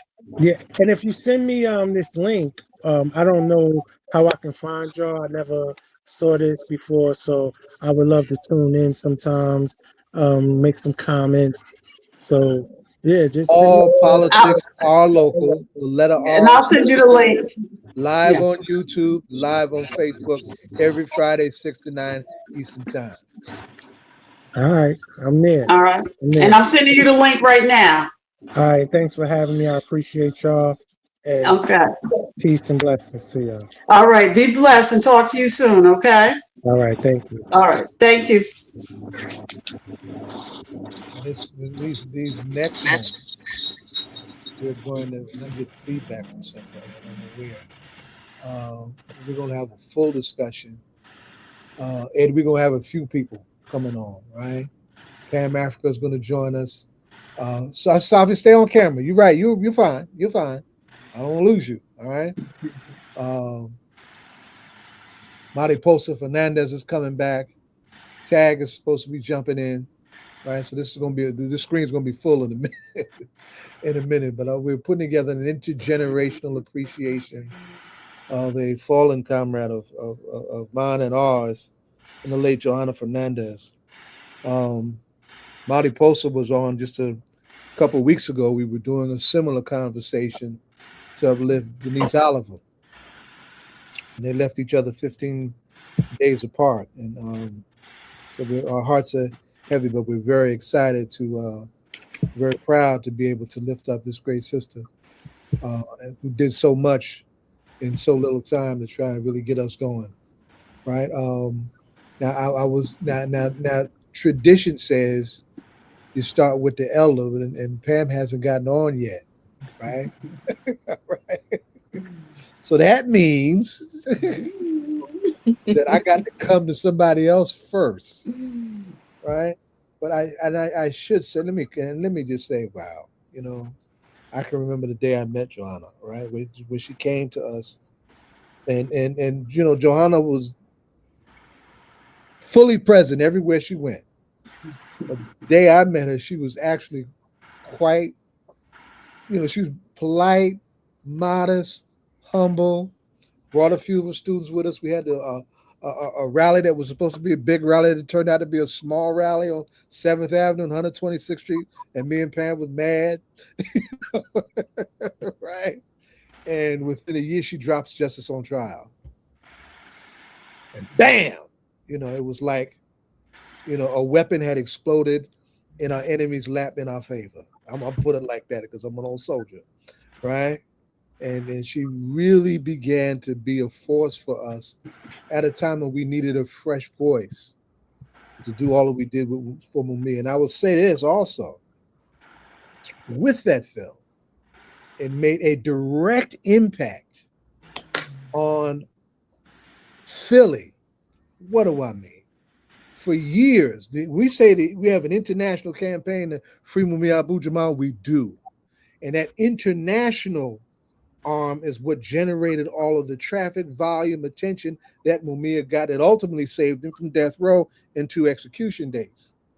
It took years for us to get support for him right in Philadelphia.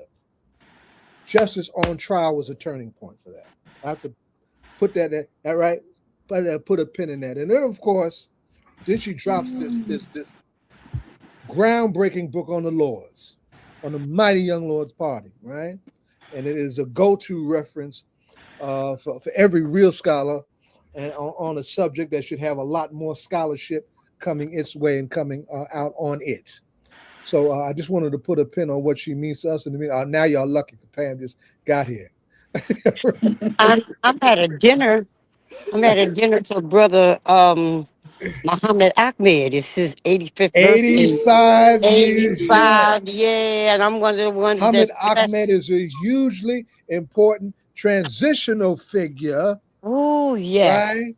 For right Yes. in that middle period in the Black Liberation Movement, in the golden age of the 60s, right after Malcolm leaves us, right? And that radical arm of the movement comes forward and starts talking about self-defense and revolution and cheek turning and nonviolence has to get a different kind of look, right? Muhammad Ahmed is one Yeah. of the theoreticians and organizers straight out of the Philadelphia that was key to that. So thank you, Pam, for lifting that up. Now we're just starting this conversation. Now you the elder in the conversation. Oh, I tried to set the stage for the conversation. All right. And just as you okay. were coming in. So why don't you in your own way tell us about on why we must support, lift up our sister Johanna Fernandez now that she is in the land of the ancestors. Oh, lift her up. We got to do for her what she did for us. And I remember when Johanna first came on the scene, and full of energy, and wanting to do. I'm moving around because I'm on the street. It's really That's all right. noisy in the That's all right. restaurant. That's how we Um, ride. ducking cars, yeah. But this young sister, she came into a movement. This was at the height that everything was moving and everything was going really good. She brought something to this movement that was different. And Mark Teller started with academics for Mumia, but she came in and took it to a whole nother level. I remember we had already did Madison Square Garden for Mumia and a couple other big places. And we was doing the school for children coming along. We was doing Benjamin Franklin High School because that's where Mumia was beaten, and or when they tried to name it after Malcolm X High. And we was having these things there, and the police was taking over because there was security there, and every time we had an event, it was a problem. And also she said, why don't we do the Constitutional Center? Hmm? The Constitutional Center, this is they stuff. My thoughts at that particular time. But with that example of that, it brought in a whole lot of newer people who had not been involved. One thing I mean, there's a lot I liked about Johanna, but if she was going to take on, like she suggested, the Constitutional Center, she didn't leave the work on us to do. Johanna pulled together a group of people to work with her, from her academic field, and it was one of the most amazing events that we had at the Constitutional Center. And it raised a lot of controversy because the FOP, the Fraternal Foods on Parade, FOP, what they wanted to do was shut it down. And I Mm-hmm. tell you, Mm-hmm. our constitutional center, honey, we felt that thing from inside, outside, and another one when I'm just saying she just brought a whole different, atmosphere, with her, and she brought the people with her. That was, how Johanna worked. And she was really about young folks and all, because when I was invited to a few of the colleges up there, and I had been working with people from the Puerto Rican community, from the whole,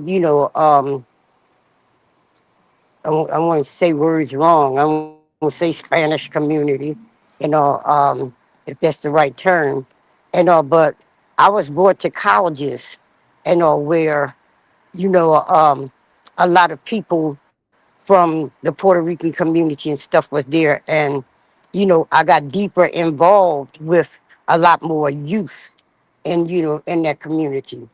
Um, Unions, she was involved in. It's just not enough that could be said. And she, let me tell you, she was a damn good sister. And me and her, we used to argue at night. I mean, we sisters, okay? And we argue about strategies and things. But when the deal came down, we just went ahead and continued to work. It was never a thing where a point that we was arguing over that didn't get resolved, or you learn, because I'm thinking that something can't work, the way she's saying it, and she was thinking something couldn't work, and we found out it all worked. And what you find out in this movement, it's not no one idea, it's not an either or. You got to deal with everybody's ideas on how to deal with this system, because it wasn't just Mumia. And and what I liked about her too, is that she was an academic, and she was not afraid to stand on that front line with everybody else. When we had to step to the police at their home, she was right there in the front line. She didn't step back, I can't make it today. She was right there when we went up to the prisons and things, and she was right there, arguing with the administration, dealing with the doctors. In fact, this, stop me if I'm going too long, but here's a good example of what was going on at a point that Johanna was in, and she was helping to bring people in from New York. You always had that good New York base, but she brought a whole nother crowd of young folks and things with her. Sure thing. Mumia was fighting the battle with the hepatitis C, and at the same time, the Fraternal Order of Police, they was desperately trying to kill him. What they did with Maureen Faulkner, they was trying to get a law passed, which meant that anybody, like this radio show, would be illegal, and you get locked up for having this issue. Well, it would be the issue of Johanna, because Johanna was involved with Mumia. Anything involved with Mumia, if you wrote a book, if you hosted a house party and it was Mumia, they was trying to get this law passed. So Mumia is got a case going on in court. He's battling, hepatitis C, which we didn't know that's what it was at that particular time. He Right, was right. very sick in the prison, and you got the Faulkners and the FOP trying to stop him from being heard at all, or any support that was happening. And when they had a case in Harrisburg, we won that case. We won that case, and it was won by the people pulling together. Because how in the hell can you come up with a thing of like anybody to speak out for Mumia could be, locked up? I mean, top-notch lawyers from everywhere got involved in this. We won it, and Johanna and Heidi Begosha then was to go up to the prison because Mumi was sick to get Did she freeze? Oh man. But she's telling a great story, and then some of y'all know that story. And of course, that was a dangerous transition for Mumia. And it's ironic that she's talking about an attempt to have us legally censored. And this is almost 10 years ago now, better than 10 years, right? Said that And here we Mumia are. had Yeah, you hepatitis froze C. for a second, But Pam. when we won that case, when Johanna and them went to the prison, a guard told them, somebody that was caring, and said they rushed Mumia to the hospital. Right. Told them where. They get to the hospital. We sitting down, we having a good time because we don't won this thing. We don't whip these suckers on down again. Got Maureen Faulkner and them, just messed up. And we get this phone call from Johanna. She's at the hospital, her and Heidi, where they had Mumia at, and they done managed to get around in the hospital, get on the floor, and in the room next door to Mumia. They called us, He and had all of us gone into wound a up in there. diabetic coma. And what I'm saying is, she was somebody who was not afraid to take that extra step. Because when Yes, you ma'am. go there and they tell you, well, she took the hospital, her and Heidi just acted like, and they were supposed to Acted like be there. lawyers. They searched around, found where the emergency ward was at, found out, but they didn't know that Mumia was in the next room. Wow. And Right. but we wound up staying there overnight, all night, and with Mumia. It's so many different great things that happened on her watch. And the fact that she went to Palestine and with a whole lot of courageous people who took that step to go to Palestine and to bring back the truth about what was going on. She wasn't afraid to live. And then to find out that her upbringing from her father and She adored her father. who insisted that they lived on the principle of giving, of being involved, and also from the root she was rooted, and she was a giving person. I know one time I was sick and I needed my blood pressure machine wasn't working, and I was talking with her on the phone. And I said, damn, I said, this daggone machine's not working. She said, what, you need a blood pressure machine? I said, yeah. I said, I'll get one. I wasn't going to get it that day. And, I'm thinking about a couple of days later. And following morning, or it might have been that evening, and here they was delivering. She had called and had a real high-tech, blood pressure machine given to me when I was over in France and not in France, when I was in Tanzania with Charlotte O'Neill, and I didn't know how the money got spent, but I wound up spending more money than I supposed, and I needed more money, and I called her to get in contact with somebody else for me, and she said, "Don't worry about it." She shipped that money. I mean, she put that money on my phone, um, in my account so I can make sure that I had the money that was needed. She never would leave me stranded. And that's the way she was with a lot of people. And Yeah. she was a Let me jump in. sister. Yeah. um, Let she me jump in. is a sister, and I for want you to people to hear me. think that Johanna is gone, Johanna isn't gone. Johanna is right here with us every day. You can go up on YouTube, you can pull her down and see the principles that she stood at demonstrations, and the mere fact that she was one of the ones that did a great film on Mumia, and when the government was doing a hit piece, Johanna did a very honest piece, and it wound up just being shown everywhere. The hit piece that the government was doing um, was something that wound up disappearing, and because it was It full was of bad. It lies was a and lousy it flick. It just was busting the behind didn't with it. float. It didn't even float for the FOP. But Johanna's film, and the work that she, Kaepernick. People think that she just went and was being done. It took months, because number one, he don't know Mumia, and he's dealing with people that's around him that is protective of his image. And Mumia, within that realm of people, and he's the people that they tell, you know, um, people to stay away Stay from. away from. And Yes. Johanna was consistent. She kept going, and to make sure that he understood, and that he wanted to get involved. And then he said, "Well, all the different things that she had. It took months. It took months of work and, pulling paperwork together so that he can understand and sitting down and talking with him. That stuff didn't just up and happen, because a lot of people say, wow, Kaepernick came out for Mumia. But the work that went into getting that brother to do what it is that he said he was going to do. And that's the way it All of was, those things we with did. several things, with Johanna.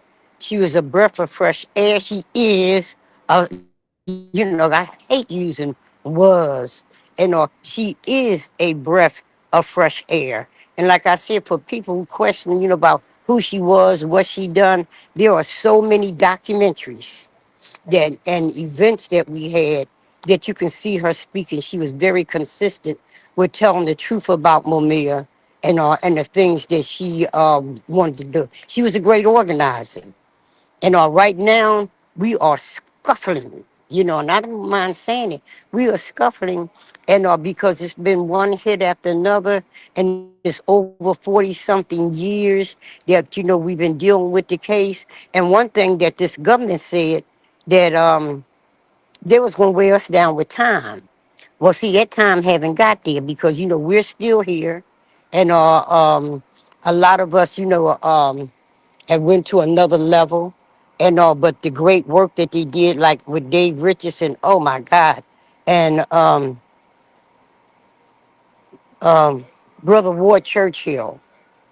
Who just Brother left Ward us. Churchill Yeah, passed, and Sister just Betty left us. called me the other day. Hmm. She was checking on him about doing her show, and his wife told him that he had passed that night, and that's another great. He was always right Let me there bring on the these front line other for heads into this. Mumia and Can for you hear other me, Pam? people, and Can he you hear was me? a drum beater for She can't hear freedom. me. Donna, jump in. She Mama, can't hear me. Mama Africa, can you hear Huh? me? Can you hear me? Oops, Can you I'm hear missing me? you. Yeah, Can she you can't. hear me now? She can't hear us. She can't Okay. hear us. That's why she's on Sophia, the phone. see if she can hear one of Oh no, y'all. I can't. I just heard you say she can't hear us, Oh, and you heard me say you can't. I No. heard that, but I couldn't hear nothing else. No, Oh, that's And all okay. right. Go ahead. Baba She said, Zaid said he wants to get in. so, He like I wants to said, make and right now we're hosting and Robin. See if she with can hear you. brother Ahmed Mama Pam. and the leader I of think the she's Amazing outside. Ram organization. Yes. Brother Yep, should I'm ducking actually. cards and stuff while we be talking. That's all right. Let me bring these young heads in. Let me bring the young ones in. All Oh right. yes, okay. Okay. And she set the table. And y'all are gonna have time too. All right, because they blocked out an hour for us to have this Mm, conversation. Savi, come on camera in. I ain't letting you get away. Right? I don't know where tagged and we'll go tag it. He need to be in this conversation too. Right? no, But I'm y'all can here. have I'm here. time. Right? Robin, I'm gonna pivot to you because you also one of our favorite warrior scholars, right? And you are in that CUNY system with Johanna, Yes. and y'all been through some things together, and you've also lifted up some things that we needed to be reminded about that's ongoing right now. And I want to make sure you include that in your remarks about the Latinx Freedom exhibit that is so important. That's on exhibit now that some of us are going to be checking out in the Mississippi Minute. Come on, and why don't you jump on in and tell us about your sister and your comrade? It has been beautiful to hear people speak on Johanna because she was doing so many more things than like anyone could have imagined. She was operating in so many different spheres. I want to call out, of course, her consistency, the fact that she was a frontline person who, if you see the pictures of her, so many of those pictures are her with a megaphone, with a microphone, speaking at rallies. She was a rousing speaker. She could really like just bring a crowd to their feet, not just in that emotional moment, but she would make you want to organize alongside her. That's how she spoke. That was a gift. I liken it to our brother Willie Ricks Mukasa, and Casa. when he said Black Power, I can't hear and he anything. rallied the crowd. That's the power of a good speaker. Can you hear me, Mama Pam? Keep talking. She's gonna have trouble hearing you because she's Oh, because more outside. background. I Okay. don't hear anything. Oh, sorry to hear that. Okay, well, that was one of the things. That was her role. You know, one of her roles in the movement. And there's so many lessons from her life. And I think the second thing I want to pick out and lift up about her is the way that she took. Robin, I'm sorry, just a second. Stop it. If you, maybe while Robin is talking, if you can call her and explain I'm to on her Zoom. if she can So mute. I'm gonna sit this. Go ahead, Tyler. Okay.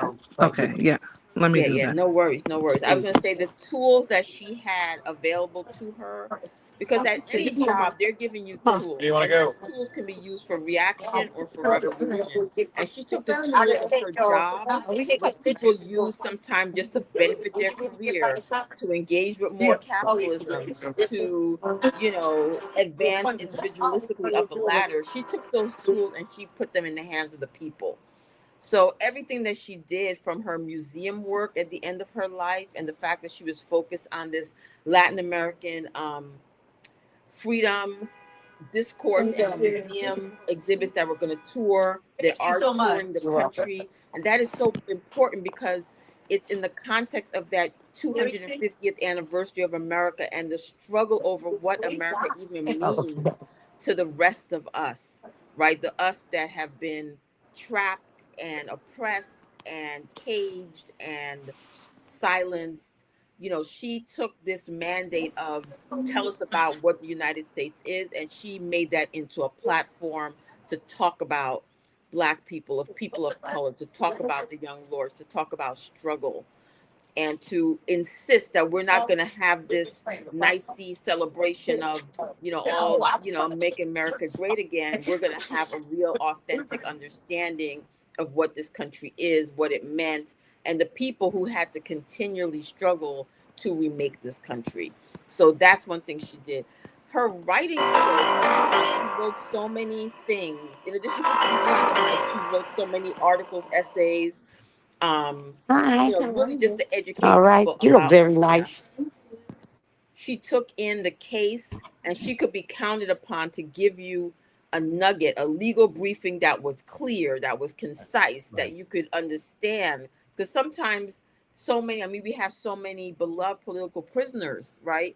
And some have been released in these years, but even still, she was able to take the legal language and put it in a way that the ordinary person could understand, to let us know what are next steps, what's happening, what are some viable strategies that can be pursued. She was a translator in that case. She translated using her academic skills from all of that legalese into the language that people could understand. The next thing I want to say about her is that she also was somebody who saw justice as indivisible.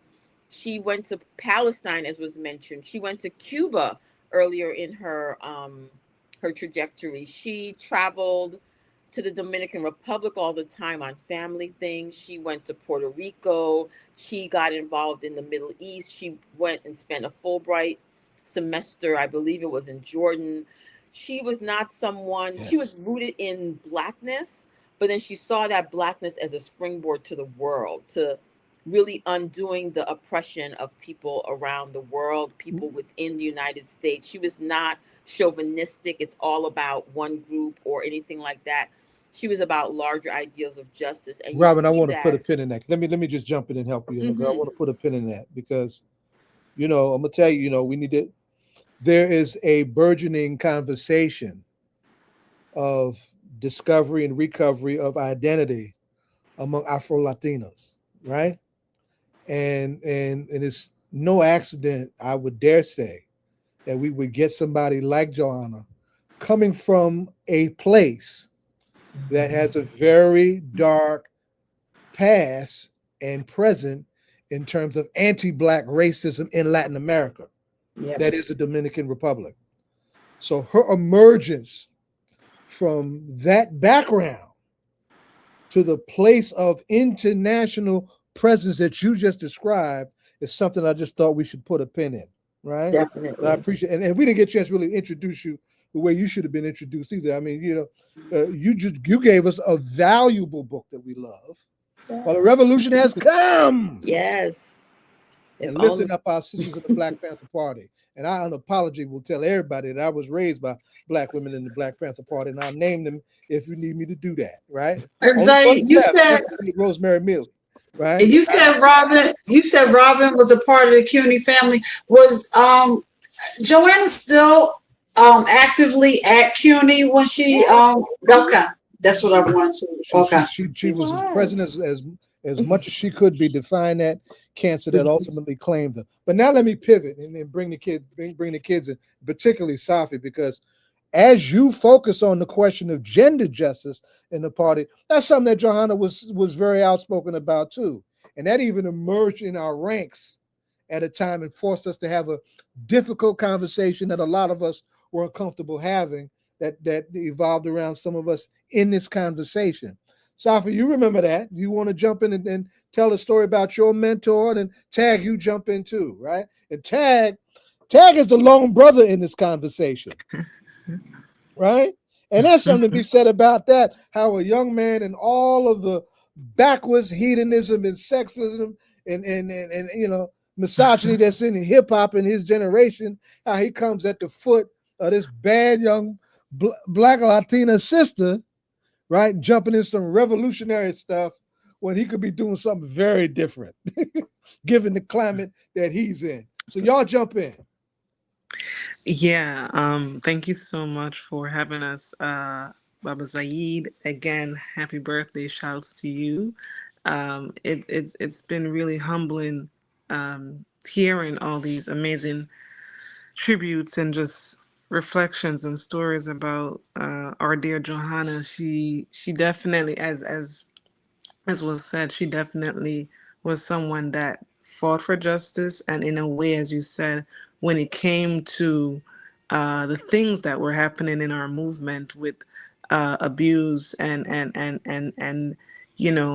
power struggle when it comes to older men at the time that did things that were unlike what we were fighting for. I remember one time she told me, that we can't be for justice in the spotlight and be for BS behind closed doors, right? We cannot be hypocritical in that sense. And so, yeah, in many ways, we had issues within our own work, in our closer circles of abuse, of sexual predation, of just control, and the way in which the belief that one could just go from organization to organization and snake through and do the same things over and over. And Johanna stood against that. She stood against those kinds of acts and called it out for what it is, rang the alarm, so to speak. And so we in the Mumia campaign, the campaign to bring Mumia home, we decided to host a time of gathering with older elders and young comrades and everyone in between to call out this kind of behavior when it comes to our close circles, and realizing that there will be some form of backlash. And a lot of that stuff came onto her in ways that people just did not know, and we had to work through that together as a collective in order to not just support her in it, but also support ourselves in continuing the struggle. And so we always do what we have to do for the front lines. We do what we have to do in fighting against police brutality, the injustices inside our prisons, the global struggles. But not many times, many of us feel the need to call out the abuses inside of our circles. And, one of the things I've learned so much from her is, how is it we're going to build a world, build a society where we want these kinds of freedoms and these kinds of ways of living, but we're not willing to model that in our own small spaces, right? So she never backed down against calling out those kinds of abuses. And we went through a time together where it was not easy to do, where the people you would think would stand with you actually sought a different position on it. But here we are today. Yes, yeah. And why don't you lean more? I mean, how was she then? And she was also your teacher, Yeah, right? yeah. How was she? When how did the light turn on for you? Right, by being touched by her as a teacher.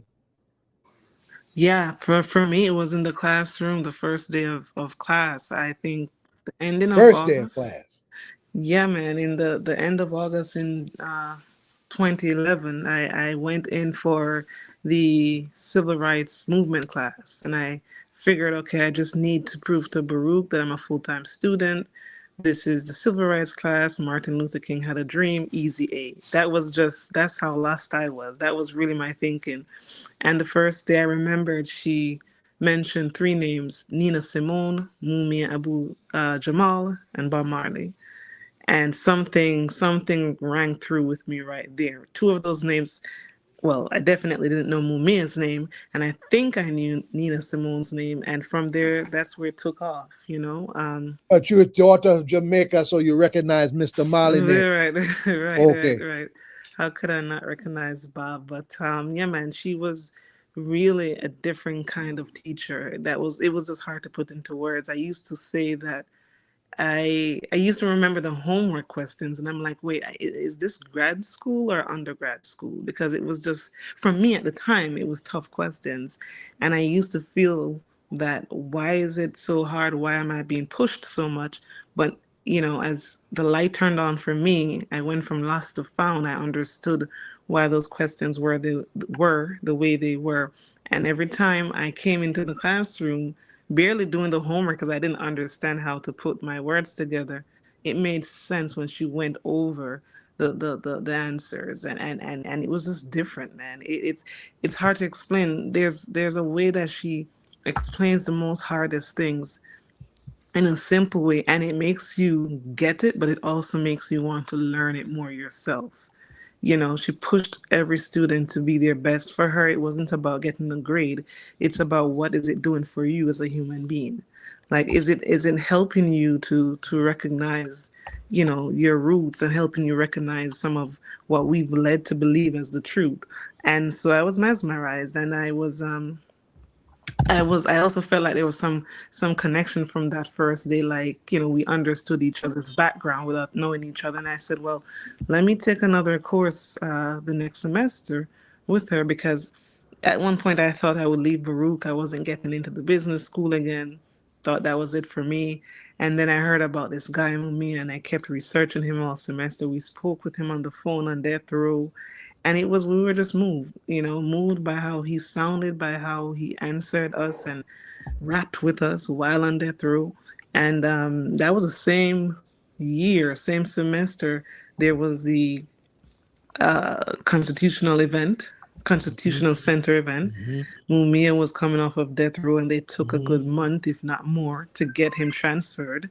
And we were hearing all those stories, and in the same breath, she had to be a bit cautious in what she can say, just because it's the academic world, and not all students may be keen to that. But that was the one time we actually listened, and we actually took the work seriously when she would speak about Mumia. And for me, as I said, I was very not aware of these topics, reading Mumia's books, reading aspects of Malcolm X, learning the deep truths about society. I was just mesmerized. So I did take a 60s in America course the next semester, and that just made things go further along. And ever since, it just I had to get into this work, into the freedom struggle for Mumia.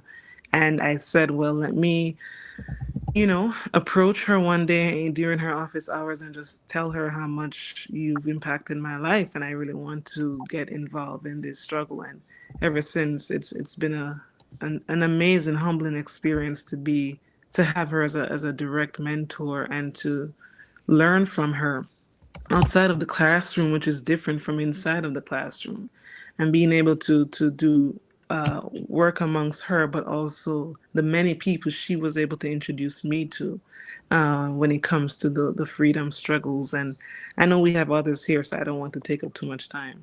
No, but you captured Johanna the master teacher. Thank you for that.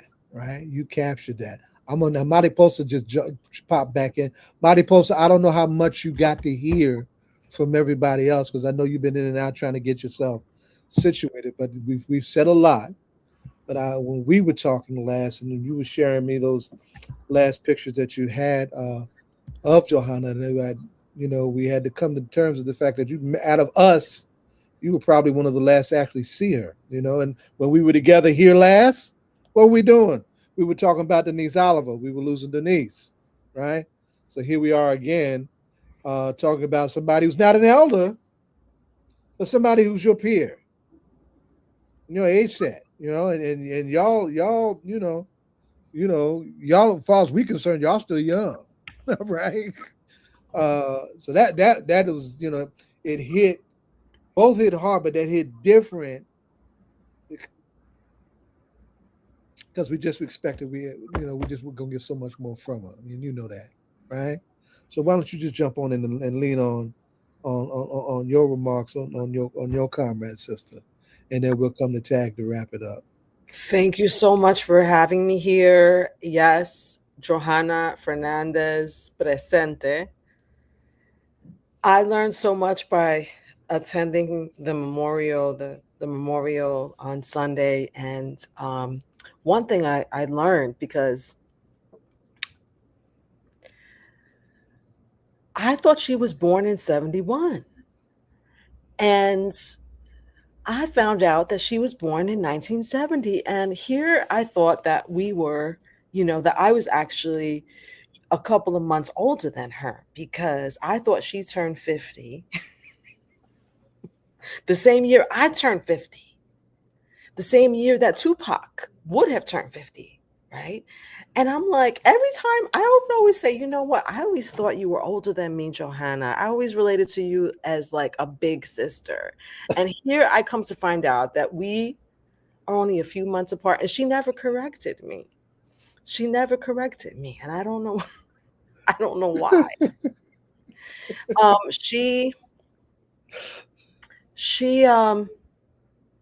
She was just one of the strongest sisters I've ever known. And I would just have to say that, the illness did not claim her. We all have our time, and the body, the spirit and the mind may want to stay, and the body just,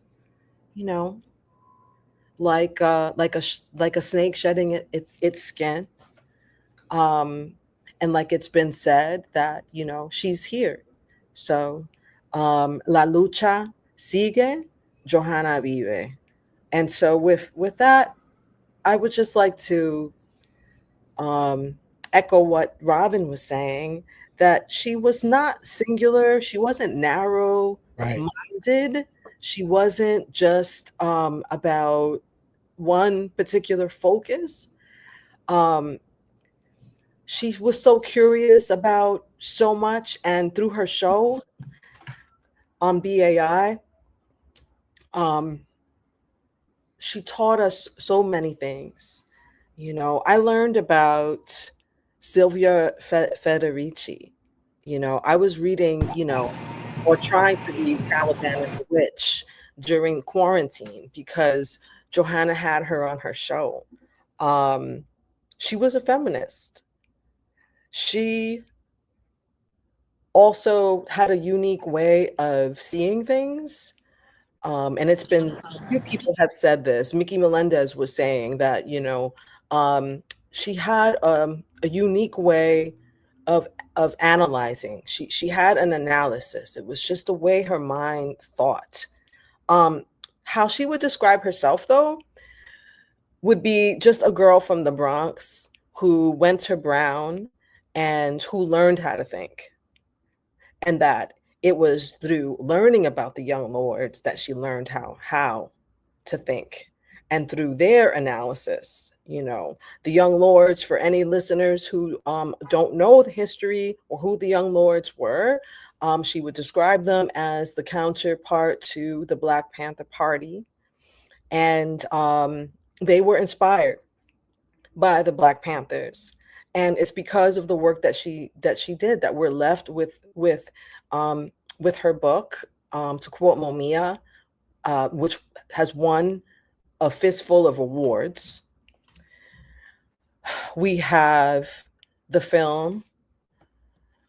We also have the archive. We have Momia's papers in the archives at Brown University. Huge. Let me put a pin in that. Huge. This little Afro Latina from the DR not only goes to Brown, but she wasn't quiet when she was at Brown. She made some noise as a student at Brown too, but she happened to be a good student too. That helps. When you're a bad student, you're gonna have some problems. Right? I'm speaking from experience. Right? Born in Manhattan, raised in the Bronx. Yes, the Bronx. They have the papers of one of the most feared, hated political prisoners in the country, not just brought to Brown, but they literally reconfigured Mumia's prison cell. Yes. In their library. Who would have thought that would have happened some years ago when we were in a very different place around national support for Mumia, right? Yes. Another arm of her groundbreaking contribution to the freedom campaign for Mumia. But I just wanted to put a pin in that. Yes. That don't happen overnight. Yes, and for listeners, what Siheed was talking about was the cell where Mumia lived for 30 years on death row. That was a part of the exhibition, which, by the way, the current exhibit, the Latinx Freedom, and that's at the Shed in New York City, it ends this Sunday, August 16th. So okay, I needed to hear that. Yeah, it opened in June, and she was able to go. She was able to go with her brother, Giovanni. Her brothers are amazing. She was the only girl out of the four of them. She has an older brother, Osvaldo, and she dedicates her book to them. So it's such a beautiful dedication.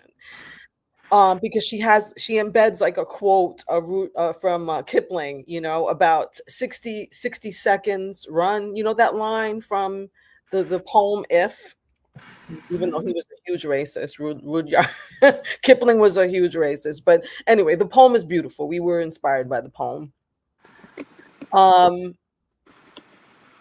That 60 minutes worth of distance run was how she lived her life.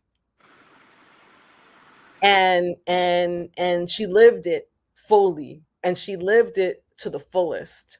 And we should not mourn the shortness, because we miss her, because we want her here with us.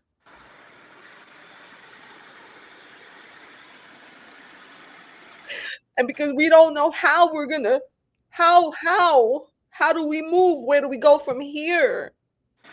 We would want us to be asking these questions collectively. Yes, where are we going from here? What are we gonna do? And like Sister Pam said, that she was on the front line. She wasn't afraid to be on the front line. And if she was afraid, she didn't let it stop her. We talked about a lot of things privately, and we had private moments. And I want to share one. It helped me to understand, what when Mickey was talking about, and other people too. There's a historian, I don't remember the name, but I've been reading everything, just comforting myself by reading everything. There are two articles in the Amsterdam News, an op-ed by Herb Boyd, and a beautiful obituary. Karen Carrillo's piece was very yes, good too. Yes, Sister Karen's piece, Carrillo. We were driving up to Kingston. We drove up, and she played Ruby Perez the whole time.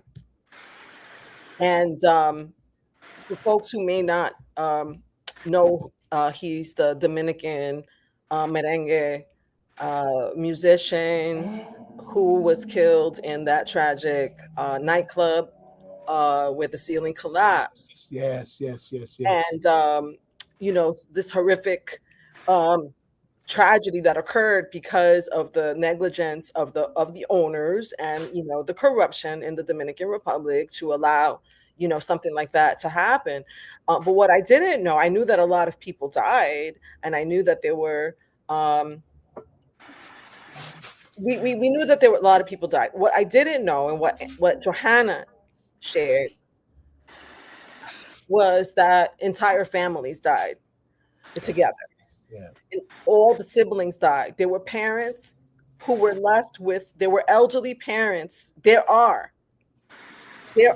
elderly parents with all of their children gone because all the brothers and sisters who are fans of this man's music that was a national tragedy. Went out dancing and died together. Or there are orphans because the parents went out and it was their date night.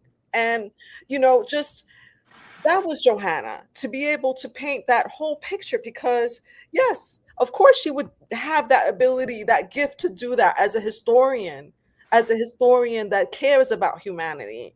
And that what her work, what her scholarship means to me, is that that's what it's about. That our scholarship is about us, whether it's poetry. She called me her revolutionary mariposa. And she would say to me, and she wrote her in her dedication, because I went right to what she wrote, that keep soaring and keep roaring to spread them wings, baby. To your deepest humanity. To write that poetry to the deepest humanity. And that's what her scholarship was about. As far as the archive, it humanizes our mumia. It is a direct, I guess when we think about how they demonize us, how they criminalize us. We now have this archive. We also have the handshoe files. Major fight. And we have the archive of which Marcos Maldonado, who was one of the co-producers of It's a New Day, there's that archive, which is not available to the public, which I hope can be one day. The handshoe documents, let me help you here. The handshoe documents were the surveillance files of the New York City Police Department that had been out of public purview for as long as they had been there, because that's what they did. And Johanna forced a lawsuit when she became aware of them to make them public, because she knew that there would be troves of stuff on the Lords. And I remember she called me. She says, "Zaid, this stuff here on Malcolm. This stuff here on the party. Y'all got to look at this." I said, "Yeah, babe, I hear you, and I appreciate you." But the fact that she won that suit, right, against the biggest police force in the world, right? That's the New York Police Department, right? That takes the cover off of how vicious and sinister as they can be. COINTELPRO didn't exist in the vacuum. Every arm of the United States national security state apparatus had its own counterintelligence apparatus aimed at our movements, and that included the police. In New York City, that helps us understand what that actually looked like. Major fight, major contribution.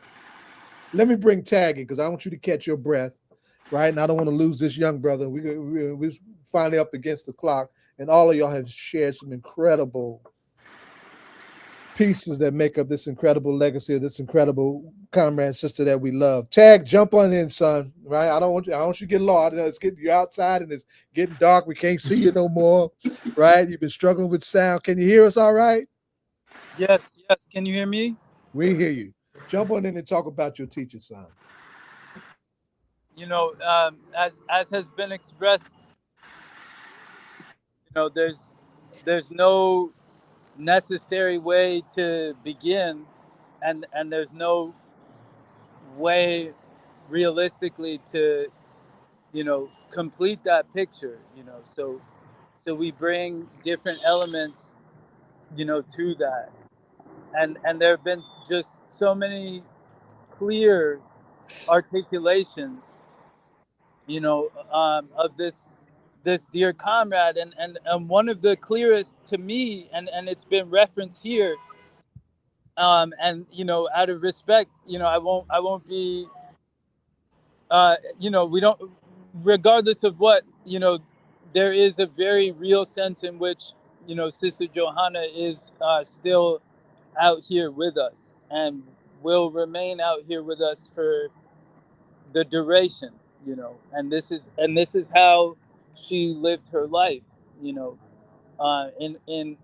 all of its vibrancy, and in vibrancies, plural, and in all of the different ways where, if we want to talk about teaching, for example, her entirety was instructive, very intentionally. And I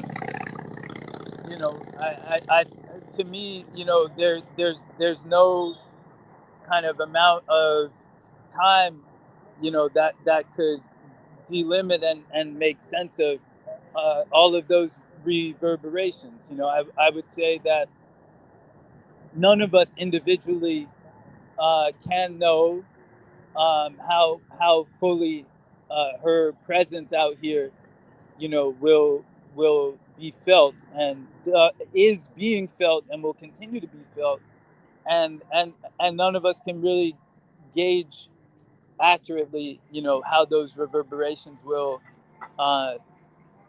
continue out here, because there are just so many different threads of that, and that's part and parcel of, how she chose very intentionally to be in the world, to be present, to be that teacher for so many, but at the same time, to also be so selfless, with her energy, with her time, with her capacities, with resources, all of which has been said, and Tag, I want you to say how she impacted you.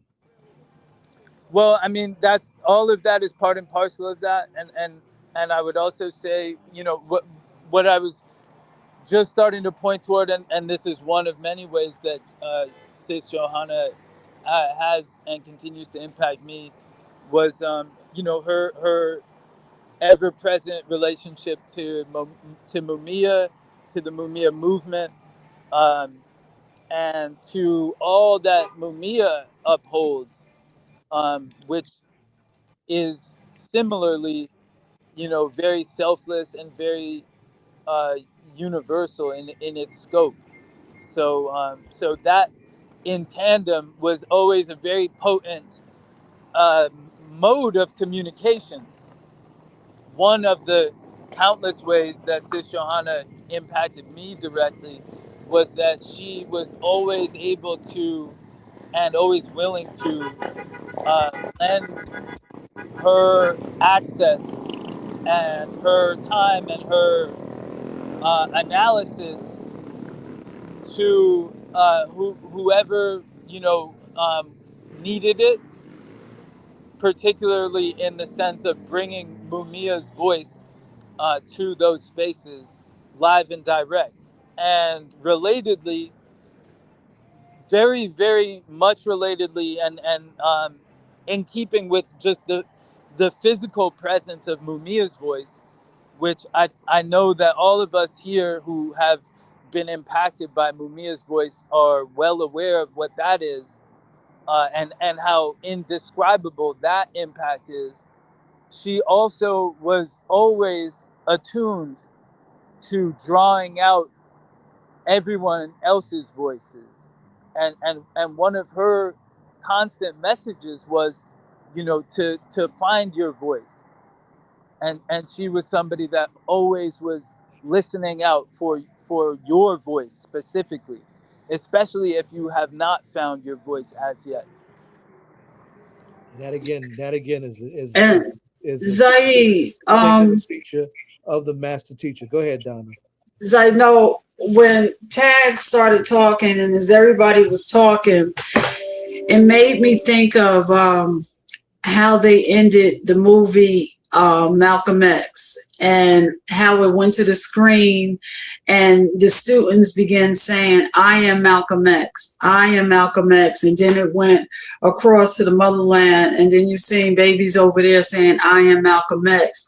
And I think Mother Africa said it first, and everybody has continued to say it, is that she will continue to live through all of you, you know, who have known her. And when you're, you know, out, whether you're teaching and something comes to mind of how she would do something, and then also Tag said, finding your own voice. And so it just made me think of that scene when everybody's like, I am Malcolm X, and because of how they saw Malcolm X in their own self.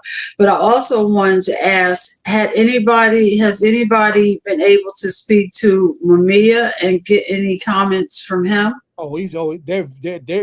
I was trying to put my hands on the tape so we could run it. Oh, okay. He's very vocal about that. Absolutely. Okay. But anybody listening to this, not having heard Mumia, not know where to find Mumia, Prison Radio, right? No, I'm just saying, is there anything that you can share with the audience, some of his thoughts on the I'm gonna put it in the chat when I put my hands on it, because his thoughts on Johanna directly are also recorded there as well. Absolutely. And I should say this, you lifted up the what Spike did on Malcolm. So that scene actually comes from Fred Hampton's funeral. Mm-hmm. That's where that actually comes from in real time. Spike in the film for it to do what it could do in that film, but it actually comes from Fred's funeral. I mean, young people started doing that at the end of his funeral, and it just, you know, lifted that space up off the sky in a very real way. And you know, and all these traditions, you know, we're talking about somebody like Johanna, we're talking about the intersection of all of these traditions and all of these struggles. I just wanted to put a pin on that. Donna, why don't you ask our guest a ritual question as we wind this segment down, right? It's been a very full segment, and I'm glad we did it. I'm glad we were able to get all of you on, and especially on a Friday night too. You know, some of y'all have socialized. I don't. and before I ask that question, I'm going to lift up our Orange's former teacher, Marilyn Zuniga. Yes, I was waiting for you to do that. And how I came to know Professor Johanna, how when she came on behalf of Marilyn, and she taught us here in Orange. Hold up, set it up. Marilyn Zuniga, a young teacher, elementary teacher in the Orange school. Who said for children about Mumia Abu-Jamal, and by teaching compassion, teaching compassion, shared Mumia's story, and the children, learning from their teacher, wanted to send their thoughts and their well wishes for Mumia's health, and the FOP, the corrections officials, kicked that back to the FOP, and the FOP raised hell and had her fired. Yeah. And the Board of Education in Orange would not stand by her, even though we shut the Board of Education down to do that. And Johanna was right up in the middle of all of that. And what she did, she came into the community and taught us how to advocate, and why we should advocate, and why this was not acceptable. So, you know, she did a full class, a full teaching here in Orange on what the board was doing when some outsiders coming in and, you know, creating these wedges in your community, and why this was not acceptable. So I thank Marilyn, you know, and the relationship and how it brought, you know, Professor Johanna to us, and we had the privilege of having her have a teaching, a full-blown teaching right here in Orange, New Jersey. And as I close with that story, I want to ask each of you, when you are doing the work that you do, or you're thinking, or about Professor Johanna, or whatever you're doing, is there a hip hop or any artist that you listen to that keeps you inspired? You want to start with you, Robin? Listen, music has been saving me these dark days, these very dark days that we are in. I love listening to people like Nina Simone. Um, I love listening to Michael McDonald. I love listening to Whitney Houston. And I love dancehall music, the music of the diaspora, Poor People Fed Up by Bounty Killer, all the songs from Buju Banton about poverty and escape and freedom. There's a lot to choose from. Bob Marley, of course. But in a lot of ways, I feel like music it keeps us going. Like I just was like, Nina got me through. Nina got me through days of not being able to believe that Johanna Fernández was on another plane now. And so it's been very important. And I think it's so we need that. We need that fuel. She knew that. She loved music. She loved art. She loved culture. She would fight to the death over flyers and how they were, because she believed art spoke to the people. And so we have to keep ourselves alive with our cultural warriors. Robin, when I was in leaving kindergarten, going to first grade, our class song was "To Be Young, Gifted, and Black." Nina Simone. You see her at the piano, "To Be Young." Yeah. All right, who's next? All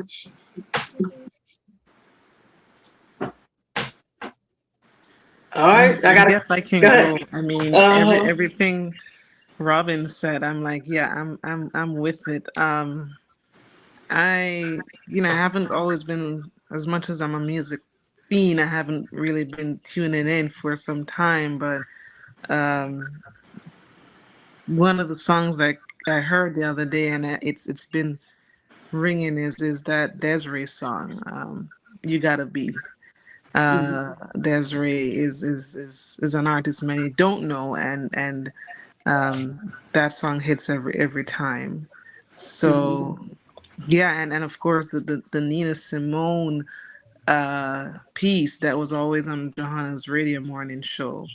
I wish I knew how it feels to be free. Yeah. And yeah, that's it for me at the moment. Yeah. All right, Tag or Mariposa? Mariposa, you're muted. Okay. Okay, there you go. Definitely Nina Simone. The song she would open up It's a New Day with. I wish I knew how it would feel to be free. I've been playing that on loop, and I've actually been playing the conga and singing it to her. What else? Oh, Ruby Perez de Color de Rosa, and Willie Colon. There's a special show that she did for BAI called Froze, Berets, and Leather Jackets, and there's throughout, like interspersed throughout, and all those songs, those Fania songs that are part of that era. Incredible music. Oh, it's two more. Fight the Power, Public Enemy, and in regard to our conversations about relationships and stuff like that, No Scrubs. No scrubs, okay. And I don't want y'all to have no damn scrubs either. I ain't been protecting y'all these years for no scrubs to come up into your life. and Tag. You muted, Tag. I hope you heard. Did you hear Tag? Now, we can't see him in the dark. Yeah, I can see you moving. Tag, can you hear me? Tag, you got a song? Unmute. There you go. You got a song, Tag? He keeps muting himself. He's unmuted. He's been having Yeah. issues with sound. Yeah, he's outside too. It's like Sophia, you know, you got to come back and talk about this parade that, you know, separate and apart from the Labor Day parade, the Jamaican parade that they have for independence. Okay. Still Okay, nothing? Tag. that tag is coming in real loud. No, Tag, who you no listen to audio? hip hop? No audio? Yeah, we got we hear you. you. Oh, can you hear me? Yes. Yes. Yes, we hear you. Oh, respect. Okay, yeah, I mean, I'll keep it concise. So, firstly, I'll start with Jeezy. And I'll start with Jeezy because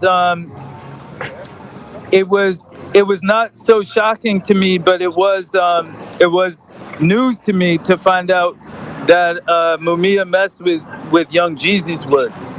And that was thanks to Sis Johanna, you know, as we would expect.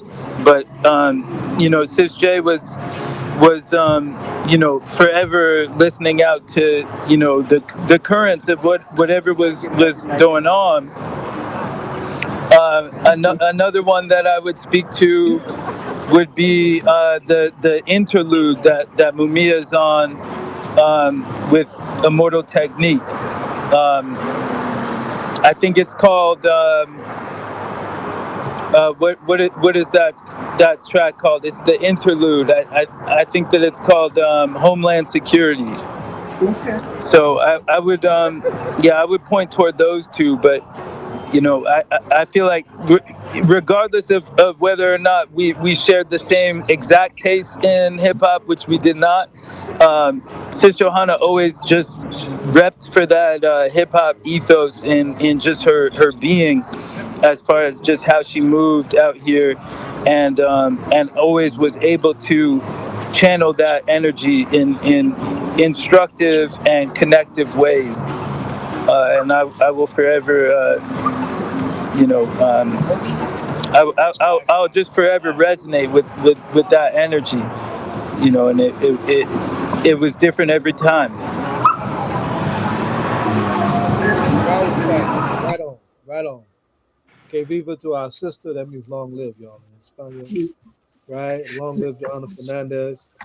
Right? And before you close, I was just saying, Sophia, you got to come back and talk about the, you know, that parade and outside of the, you know, the parkway. And I don't, you know, the Labor Day. I was like, wow, I can't believe all of those people. It was phenomenal to see. What you talking about, Labor Day in Brooklyn?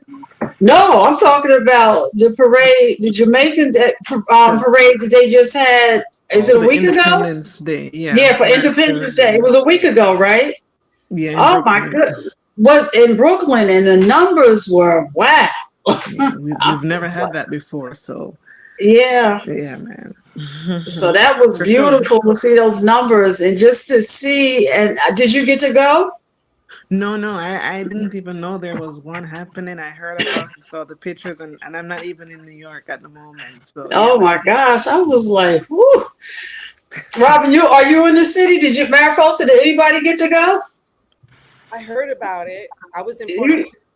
So we were 6 people that wasn't there, right? We were 6 people. Yeah. I was like, they showed out, you know, because it was like this talk, like, is it needed? You know, there's a Labor Day parade. I was like, the buses, they were right next to buses. The streets were just crazy. People were doing chicken jerk this. Yeah, it was. Man, now you're making me hungry. It was phenomenal. Does it great. Yeah, it was phenomenal. So I have to, and everybody was talking about. Let's put a pin on it as we go, right? In the spirit of resistance, that's the culture of our people stepping forward, defying anti-ICE, anti-immigrant racism. That is the order of this day. And speaking, Fred Hampton said, "We're gonna fight fire with water. We're gonna fight racism with solidarity, and we're gonna fight capitalism with socialism." What were you gonna say, Mariposa? That's speaking on that last year Johanna was going down to 26 Federal Plaza. She was also very active in our union, the PSC CUNY union. Mm-hmm. She often would say, I I am in academia, but not of it. Not of it. Yes. And she would say that she wasn't afraid to throw the tenure clock out the window. Like she decided to just do that. But she did get tenure, you know, and she had people that fought. And at the memorial, the former chair of the history department spoke on that, you know. So I think. Yeah, I was going to say, I think it's just so important for us to know that, because her book won so many awards. It's hard. It's easy to believe that she was embraced by academia and that we were waiting for her words. But no, she took the tools that people gave us to advance as individuals and become part of the machine and the system. And she used those tools for the people. So people threw everything they could at her, especially at a time where advocating for Palestine during the genocide put your whole world in jeopardy. That's right. She still raised her voice. So that's the fearlessness. And brought Mumia right to those struggles. Yeah. And you know, I used to work for the legal department at PSC CUNY, so it was teachers that like Johanna, and you know, that are always probably the most, you know, they make the union, if you will. The union is there. It's what it's there for. So damn right. She had that fiery spirit I loved seeing the photos of her when she was at Brown as an undergrad, and they took over a building, and she is with a bullhorn. I don't know if it was 1992, and she gave a speech outside of a bathroom window. You know? Beautiful. Beautiful. I mean, so Zaid, y'all have something in common, huh? Taking over buildings. That's how we ride. They don't come around, shut them down. That's right. And really challenging the institution, challenging Brown on you know, pushing envelope. Opening up the doors for people, for those behind her, to make sure that can't be about the next generation, right? And her younger brother, I loved hearing the story of that. Her younger brother, Tirso, told this story that when she was an undergrad at Brown, that he got on, and maybe you can invite him next time. I don't know. But he went up there when he was 12 years old, up to Brown on a bus. Went down to Port Authority with his friend, and she gave him the keys to her dorm, and then he didn't see her until the end of the weekend. But they had a great time. But he wound up, and she helped him with his essay when he was applying, and he wound up attending Brown. And one of the things that they were fighting for was for more students of color to be admitted, and for financial aid. Yes. So, you know, some of us get into these institutions, and we're just, you know, looking out to climb that ladder. We're not looking for the to make it better for the next generation. I think, I'm not sure, but I think that she was a first generation college graduate. I think she was. When she would speak of her father, she would say that he knew real hunger, and she would say, "My friend, I am a child of immigrants." That's right. She would say that a lot. So I think that that's one of the lessons that she leaves, is that we need to continue to fight for education, fight for the next generation to have these opportunities, and that scholarship, that public scholarship, of taking it to the streets, of doing teach-ins, of just you know. To your point, Mariposa, no, you're right, because just think how it's practically taken what you're talking about, you know, keeping your foot in the door, keeping it open, training others and organizing, but you almost got this, you know, administration wanting to shut down the voice, where else do you come to, as Professor Johanna said, find your voice? Where else do you come to find your voice? That's what you do in school. And you see, that's what they tell us. on these conversations of Palestine, you are trying to muzzle students who are finding their voice. It's horrible. And we need to, you just had it, the issue at Howard University over financial aid. These conversations are not, 1 minute or one-time conversations. They are continually going on, and we must train each other so that the ones coming behind us will know. Yeah. Especially with affirmative action, with the rollback on everything that was won, that there's no affirmative action, that all of these.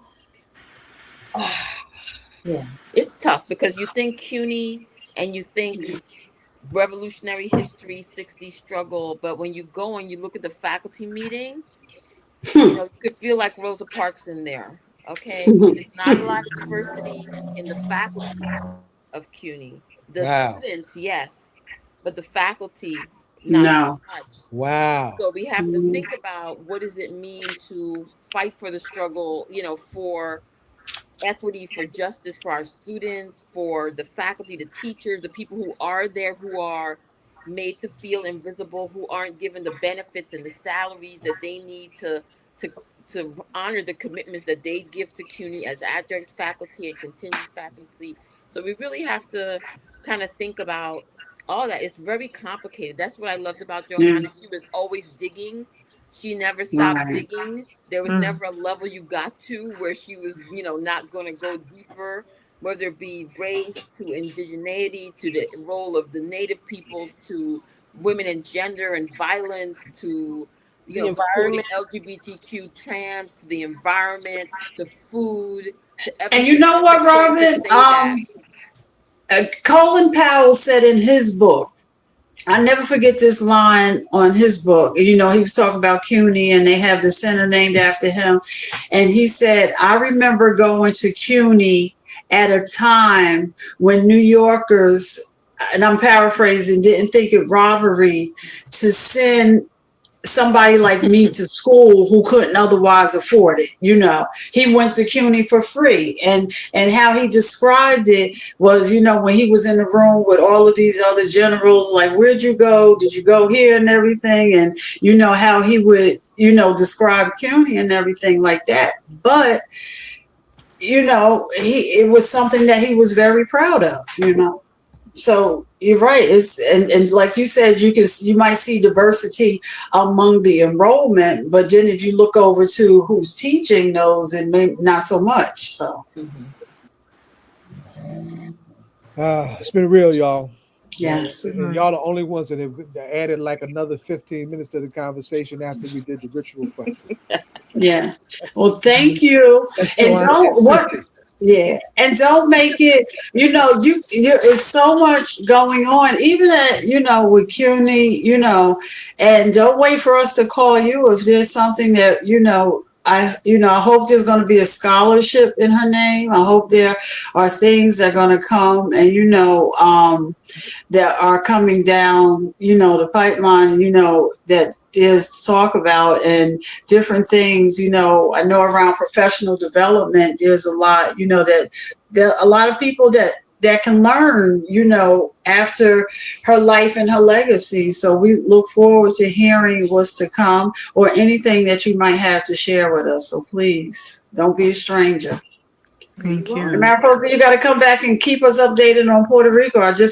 We didn't want to brush over. You just said you were in Puerto Rico, so we know there's a lot too. Thank you so much. Maybe when Esperanza Martel, who's in Puerto Rico now, maybe when she comes back, we can talk. We can definitely talk. Yes. Right, in September is the big anniversary of Grito de Lares is in September. We can definitely talk. The water crisis in Puerto Rico is real, and the government knew that this was coming for decades, and so people are in the streets, and this governor Jennifer needs to go.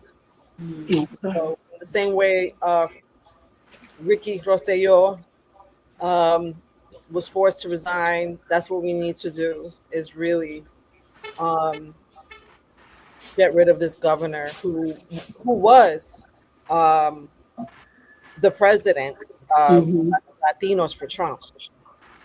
And we shouldn't be surprised that we haven't heard anything about, any plans or what they're planning to do from 1600. So we shouldn't be surprised about that, but I don't know. No, but I would like to share a few words that Johanna spoke at one of the women's circles that Minerva Soya, who passed this past April, and who they're planning memorial to honor the four young lords, the four sisters who have passed this year, including Johanna. So for the Johanna Fernández, for the five women. But at one of the circles at Minerva Soya's Women's Day, these are a few of the words that Johanna spoke in as far as to remember. That's the African tradition that so many people, and I'm quoting Johanna now, that's the African tradition that so many people in this space continue to honor. So I want to be more of that person who honors our history, the experiences of our ancestors. I also want to continue the tradition that you all were walking, to hold up this thing we call justice, which is disappearing in this country. And there are so many women here who have inspired me.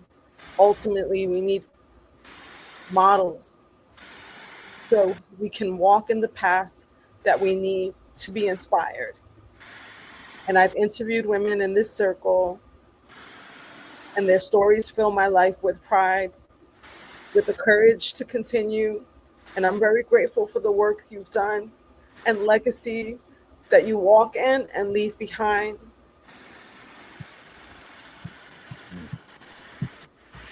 Johanna Fernández.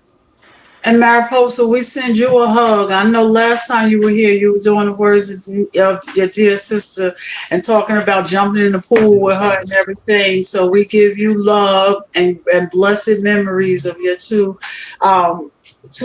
good friends that you have lost. Thank you so much. And thank you for this show. You're welcome. It's been a blast, y'all. Thank you. Have a blessed one. Yes. It's been a blast. Thank you. Ed's gonna come in and we got to say we got, yeah, sure. Ed's gonna come in and do that. Thank you, y'all. It's been a powerful night. Oh, now So who was that? Here comes the great Jonathan Austin now. That we Oh wow! All day. Oh Lord! Track is behind down. He's running around being famous. Right? Who was that was on with Mariposa before? The woman. Esperanza Martel. Esperanza. Yeah, she was a legendary organizer, one of my teachers. Yes. Okay. All right. So we're thanking everybody that's been here. I just wanted to put this up here because she was on our show 5 years ago, or that's in right. 2021. That's right. And she's been on a few times, and that's this was the first time I believe that she was on the show. And so I just wanted to put this up here. If you want, we can go out with just the introduction of this. I can start playing it, and you can hear what's there. That's a great share. Go ahead, John. The Newark's history that we want to develop too when you come back from that. Can you hear? But last weekend, right? I wasn't with y'all Friday because where was I? I had to be in the street here in Newark for Newark's representation of the 26th annual National Day Against Police Brutality. So we rallied on the Fraternal Order of Police for the third year in a row. They're no longer off limits for all the mess and all the obstacles they create around police reform in this country.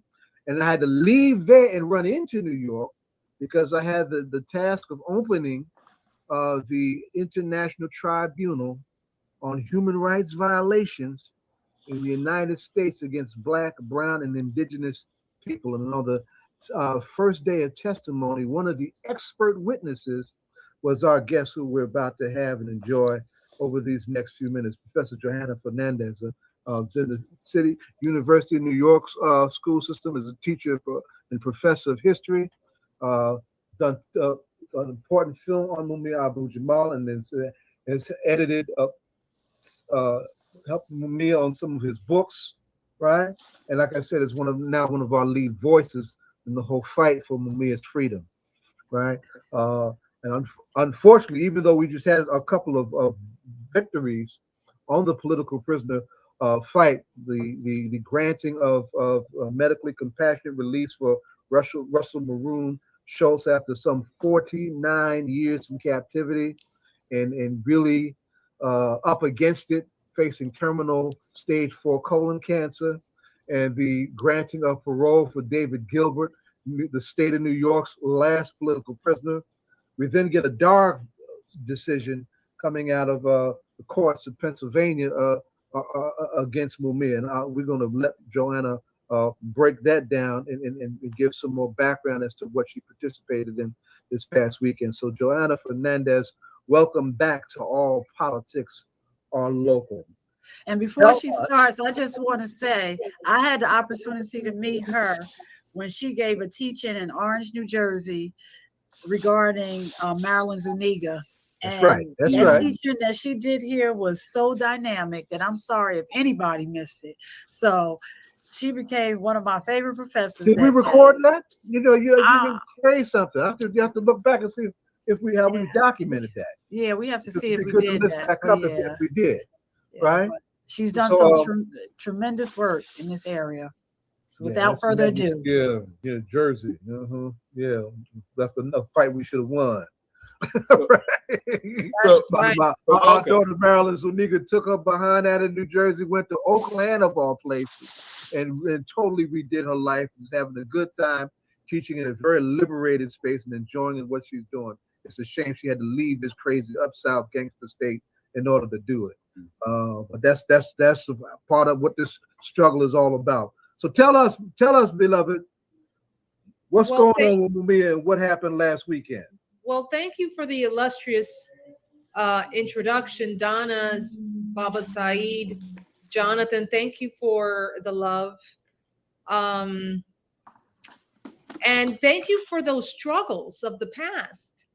The Marilyn Zuniga struggle that New Jersey, that both of you supported. Important. Okay, so what's going on with the case of Mumia Abu-Jamal? I'll start by saying that 2 years ago, a judge by the name of Leon Tucker, a black Republican judge in the lower courts, the Court of Common Pleas, Republican judge, not necessarily a friend of Black people in prison, let alone Mumia, but the judge, Leon Tucker, established that there was judicial bias in Mumia's case. Judicial bias in the realm of Mumia's appellate process. So essentially that one of the judges involved in deliberating on Mumia's appeals, a man by the name of Ronald Castile, had previously been prosecutor of Philadelphia, prosecuted Mumia's case, and should never therefore had heard his appeals, because you can't be both prosecutor and judge in the same case. So they say. So they say. So that's the issue that Mumia won on 2 years ago. The judge, Leon Tucker, a Black Republican, established that in fact there had been judicial bias, that Ronald Castile should have recused himself from hearing Mumia's appeals. We won. Not only did we win, the DA of Philadelphia didn't challenge Leon Tucker's decision that the judge, Ronald Castile, engaged in judicial bias and should have recused himself. Okay, so all of Mumia's appeals from the 1990s to 2012 were reopened because all of them had been denied by the Pennsylvania Supreme Court, Right. where this judge he participated in that. Exactly. Okay, so our attorneys do all of the papers on the appeals. The DA responds to our arguments on these issues that were being taken up to be reconsidered on appeal. And they give this to the Superior Court of Pennsylvania. And just this week, the court decides to quash the appellate process because in its view, the terms of Judge Tucker's decision and the evidence presented didn't establish a violation of constitutional proportion. So even though the DA didn't challenge Leon